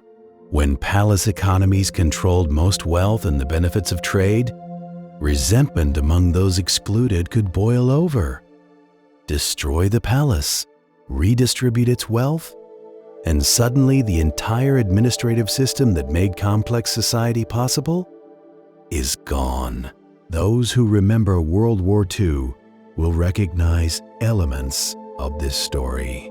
Multiple causes of conflict, interconnected failures, cascading problems where each crisis made others worse, and the ultimate tragedy of seeing hard-won prosperity and order destroyed in a relatively short period. History doesn't repeat exactly, but human patterns persist across millennia. The centuries following the Bronze Age collapse are sometimes called the Greek Dark Age, though this is somewhat misleading. Things weren't uniformly dark everywhere, and even in the hardest-hit regions, people adapted and survived. But there was genuine regression. Population declined, settlements became smaller and simpler, literacy was lost in many areas, monumental construction ceased. and trade networks contracted to local exchanges. In Greece, the palatial Mycenaean civilization gave way to much simpler, village-based societies. Writing disappeared for centuries. Pottery became simpler and less decorated. Metal was scarce enough that people returned to using more stone tools, including, yes, some obsidian, though never at Neolithic levels. The population probably dropped by 50% or more from Bronze Age peaks. In the Near East, the picture was mixed. Egypt survived but weakened. New powers eventually emerged: the Neo-Assyrian Empire, the Neo-Babylonian Empire, and others. But it took centuries. The Levant fragmented into smaller kingdoms and city-states. Anatolia saw population movements and the eventual rise of new powers like the Phrygians and Lydians. The recovery, when it came, looked different from what had existed before. Iron gradually replaced bronze as the dominant metal for tools and weapons. This had significant economic implications because iron ore is much more widely available than the copper and tin required for bronze. You no longer needed long-distance trade networks to access essential tool-making materials.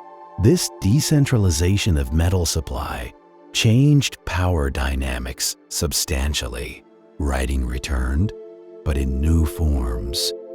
The Phoenicians developed the alphabet, which Greeks adapted and spread. This alphabetic writing was much simpler than Bronze Age syllabic scripts, meaning literacy could spread beyond palace scribes to broader populations. This democratization of literacy had profound long-term consequences. New political forms emerged. Instead of palace-centered kingdoms, city-states developed. Smaller, more independent political units. Greek polis, Phoenician trading cities, Israelite and Judean kingdoms.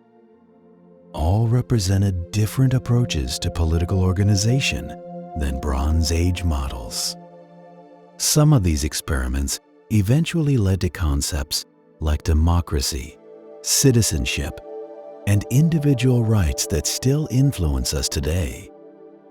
The point I'm making is that collapse, while traumatic and catastrophic for those who lived through it, wasn't purely destructive. It cleared away rigid, top-heavy systems that had become vulnerable. The societies that emerged from the Dark Age were in many ways more flexible, more resilient, more innovative than what had existed before. Bronze Age kingdoms were impressive, but they were brittle. Iron Age societies, forged in the crucible of collapse, often proved more adaptable. So what's the legacy of the Obsidian trade networks we've spent tonight exploring? What does this distant history mean for us, living in a world so dramatically different from that of Neolithic traders and craftsmen? First, it reveals that human economic behavior is ancient and sophisticated. The people who created Obsidian trade networks 8,000 years ago weren't primitive. They were solving complex logistical problems, building trust relationships across vast distances, managing resource allocation, specializing production, and creating economic value through exchange. These are fundamentally modern concepts, but they're not modern inventions. They're human capacities that have existed as long as we've been recognizably human. Second, it shows how trade and exchange drive cultural development. The Obsidian networks weren't just about moving stone. They facilitated the spread of agriculture, the transmission of technologies, the exchange of ideas, the mixing of cultures. The Neolithic Revolution, one of the most important transformations in human history, spread through networks that Obsidian trade helped create. Economic exchange and cultural development are inseparable. Third, it demonstrates that interconnection creates both opportunity and vulnerability. Bronze Age societies became incredibly sophisticated and prosperous through interconnected trade networks. But that interconnection made them vulnerable to system-wide failures. When the networks broke, the societies dependent on them collapsed catastrophically.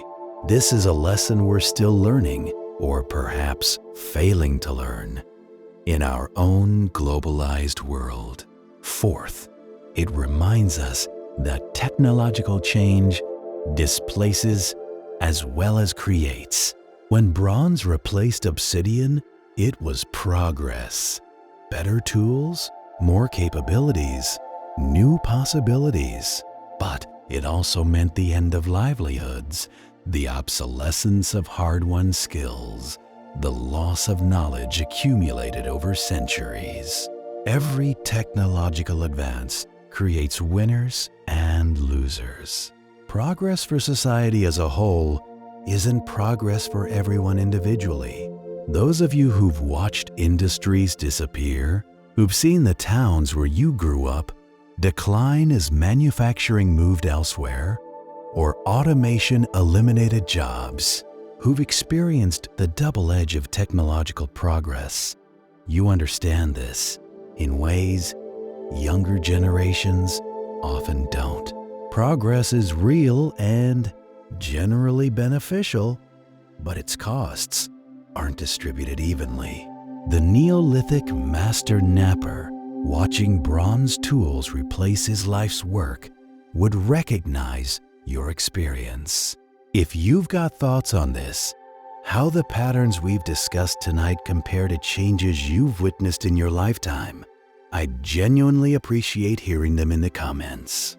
Your perspective on technological change and economic disruption comes from lived experience, not just historical study.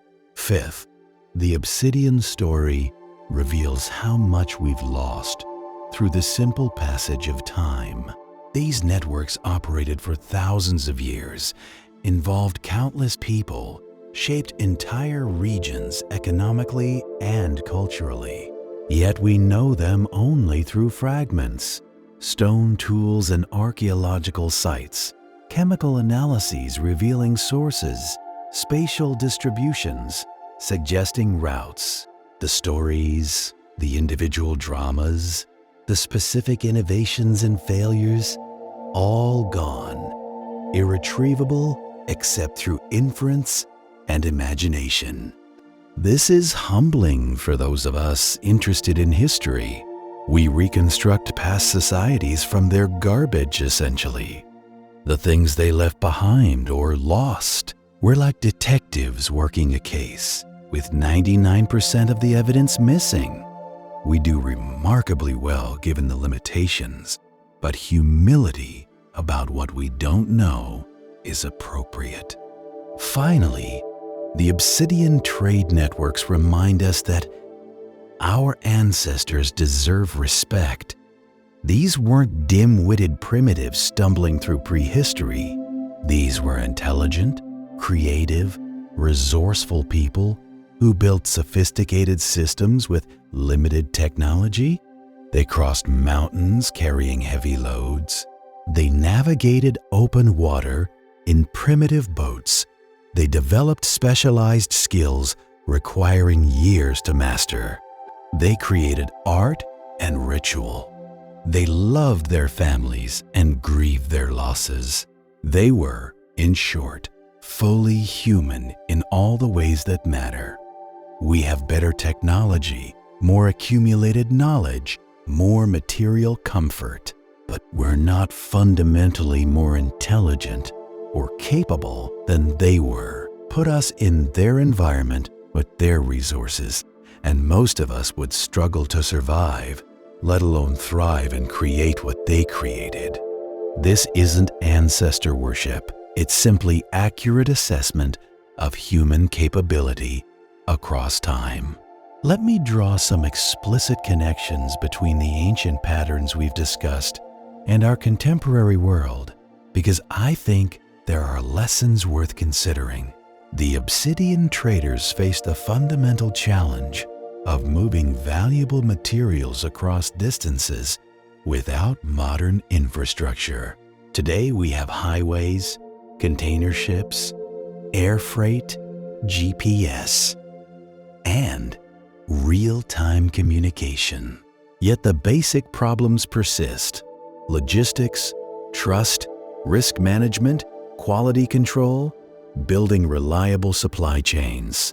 The solutions are technologically advanced, but the underlying issues are ancient. When I think about current supply chain vulnerabilities, semiconductor shortages affecting everything from cars to computers, pharmaceutical supply disruptions, rare earth element dependencies, I see Bronze Age collapse patterns repeating. We've created incredibly efficient, just-in-time global systems that optimize for normal operations, but are fragile when disrupted. The Bronze Age traded efficiency for resilience and paid the price when multiple disruptions occurred simultaneously. We might be making similar trade-offs. The specialized Bronze Age craftsman who could only produce one type of good-faced vulnerability when demand shifted. Today's hyper-specialization, whether geographic regions dependent on single industries or individuals with very narrow skill sets, creates similar vulnerabilities. The town that built its economy around one major employer faces catastrophe when that employer closes. The worker whose skills become obsolete when technology changes faces the same displacement as the master stone knapper watching bronze tools take over. The Bronze Age collapse demonstrates that complexity isn't inherently good. The most sophisticated, interconnected, technologically advanced societies of their time collapsed catastrophically, while simpler, less sophisticated societies in peripheral regions survived and eventually rebuilt. Complexity creates capabilities, but also creates failure points. More isn't always better. Resilience sometimes requires simplicity and redundancy that efficiency-focused thinking rejects as wasteful. This isn't an argument for abandoning modern systems or returning to simpler times. That's neither possible nor desirable. But it's worth remembering that our sophisticated global systems aren't as robust as we often assume. The confidence that technology has solved vulnerability is probably misplaced. Every generation has felt that way. Bronze Age bureaucrats undoubtedly thought their administrative systems were too sophisticated to fail catastrophically. They were wrong. The social dynamics around Obsidian, how control of essential resources created power, how wealth accumulated unevenly, how prestige goods signaled status, haven't changed. We use different materials and more complex systems, but resource control still creates power. Wealth still accumulates unevenly. Status is still signaled through consumption. Human nature hasn't transformed, even if our technologies have. The transmission of innovation along trade networks continues. Global supply chains today move not just goods, but ideas, technologies, cultural practices, exactly like ancient trade routes did, just faster and more comprehensively. A new manufacturing technique developed in one country spreads globally within years. A cultural phenomenon in one region becomes global within months. The mechanisms are different, internet instead of face-to-face contact. But the pattern of ideas traveling with trade is ancient. The collapse and recovery cycle suggests that catastrophes, while terrible for those who experience them, aren't permanent. Societies can rebuild, often creating something new that addresses the failures of what collapsed. The Iron Age societies that emerged from Bronze Age collapse were in some ways better, more flexible, more resilient, eventually more innovative. This doesn't make collapse good. Tell that to the people who died or suffered through it. But it suggests that even worst-case scenarios aren't permanent apocalypse. Humans adapt and rebuild. For those who lived through wars, depressions, and other crises, who saw society disrupted and somehow persevered. This resilience isn't abstract. You know from experience that even terrible situations eventually pass, that humans find ways to adapt and rebuild, that the impossible sometimes becomes merely difficult and eventually routine. The Bronze Age collapse was catastrophic, but it wasn't the end of civilization. Similarly, whatever challenges we face aren't likely to be literally apocalyptic, even when they feel that way. As we come to the end of tonight's journey through ancient trade networks, I want to leave you with a few final thoughts about what these obsidian roots represent in the broader scope of human history. The people who created these networks 8,000 to 10,000 years ago were pioneers in ways we rarely acknowledge. They figured out long-distance trade essentially from scratch. There were no precedents to follow, no established protocols, no inherited knowledge about how to move valuable materials across continents or build economic relationships with strangers hundreds of miles away. They invented these systems through trial and error, building on small successes and learning from failures. This innovation happened gradually, over generations. No single individual invented ancient trade. It emerged through countless small decisions. One person traveling a bit farther to find better stone, another offering food in exchange, someone else recognizing that regular exchange could be mutually beneficial.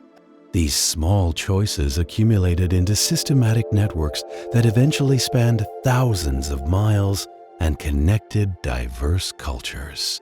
The obsidian itself was just the catalyst. What really mattered was the human capacity for cooperation, trust building, and creating value through exchange. The stone was valuable, yes, but the networks that moved it were more valuable. They created connections that facilitated not just obsidian trade, but the exchange of everything that makes civilization possible: food, materials, technologies, ideas, genes, stories, and dreams. When bronze replaced obsidian, it wasn't betrayal of ancient traditions. It was continuation of the same human drive that created obsidian trade in the first place: the search for better tools, more effective technologies, improved ways of doing things. The craftsmen who mastered bronze working were the intellectual descendants of the Neolithic masters who perfected stone knapping. Different materials, same impulse toward excellence. The Bronze Age collapse demonstrated that sophistication doesn't guarantee survival. Sometimes, the most advanced, most complex systems are the most fragile. Sometimes, simpler, more self-sufficient approaches prove more resilient. This is a lesson worth remembering in our own age of increasing complexity and interdependence. But the recovery after collapse shows something equally important. Human resilience and creativity don't depend on any particular technology or social system. When Bronze Age kingdoms fell, people didn't give up. They adapted, rebuilt, and eventually created societies that in many ways surpassed what existed before. We're the beneficiaries of that resilience. The Obsidian trade networks operated for roughly 5,000 years, from about 10,000 BCE to 5,000 BCE at their peak, with declining but continued use for another few thousand years. 5,000 years of systematic commerce, of people walking across mountains and sailing across seas to move volcanic glass from sources to users. That's longer than the entire span of recorded history. It deserves recognition. I find something poignant in that continuity.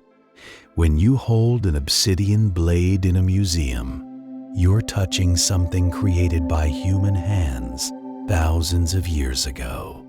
The person who knapped that blade had hopes and fears, family they loved, struggles they faced, pride in work well done. They've been dead for millennia, their name forgotten, their life unrecorded, but their work survives, speaking across the ages. That blade was held by other hands before being buried or lost. It cut meat to feed families. It scraped hides. That became clothing. It was perhaps passed down through generations as a family heirloom. It had a life before it became an artifact. And now it sits in a case, teaching us about ancient trade networks and human capabilities. Those of you who've created things meant to last, who've built structures, crafted tools, written documents, taught students, or simply tried to leave something meaningful behind, you understand the desire to create beyond your own lifespan. The Obsidian craftsmen succeeded. Their work outlasted their names, their communities, even their civilizations. That's a kind of immortality. So here we are at the end of our journey through the ancient obsidian trade routes. We've walked with traders across mountains and deserts. We've watched craftsmen transform raw volcanic glass into precision tools. We've traced networks that connected distant communities long before written history. We've seen how economic systems emerged, flourished, and eventually gave way to new technologies. The story of obsidian trade is fundamentally a story about us, about human ingenuity, cooperation, ambition, and resilience. It's about people solving problems, building relationships, creating value, and adapting to change. Those are timeless human activities, as relevant today as they were 8,000 years ago. The traders who carried obsidian across ancient Anatolia, the craftsmen who transformed it into tools, the communities that depended on it for survival, they're all gone now. But they lived, they struggled, they succeeded and failed, they loved and lost, they left their mark on history even if their names are forgotten. They deserve our respect and our recognition. And they left us lessons if we're willing to learn them, about the power and vulnerability of interconnected systems, about how technological change creates both progress and displacement, about the resilience of human societies even in the face of catastrophic collapse, about how even the most sophisticated systems eventually become obsolete, about continuity and change, and how both shape human experience. Tonight, as you drift towards sleep, perhaps spare a thought for those ancient traders. Imagine them waking before dawn, shouldering their heavy packs, beginning another day's march toward distant destinations. Picture the craftsman, scarred hands moving with practiced precision, transforming raw obsidian into tools that would serve families for generations. Think about the communities that prospered through trade and those that struggled when networks failed. Their world is gone, but human patterns persist. We still trade across distances. We still create networks of exchange. We still build sophistication that creates both prosperity and vulnerability. We still face technological change that displaces the old while creating the new. We're still, in fundamental ways, the same problem-solving, cooperation-seeking, tool-making, trade-conducting humans we've always been. The obsidian is silent now, resting in museum cases or waiting beneath unexcavated sites. But it still speaks if we're willing to listen. It tells stories of human capability, of ancient commerce, of sophisticated networks that operated for millennia before anyone thought to write their history down. And in the quiet of history, their voices still echo, if we're willing to listen. If tonight's journey stirred memories, whether from your own travels, from skills you learned in a different era, or from your generation's experience watching technologies and societies change, I'd be honored if you shared them below.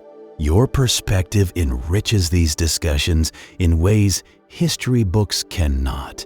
You've lived through transformations that future people will study the way we've studied obsidian trade tonight. Your stories matter. Now rest well, and I'll see you in the next one. Sleep peacefully, knowing that human ingenuity and resilience have survived every challenge history has thrown at us. Whatever comes next, we'll adapt. We always have.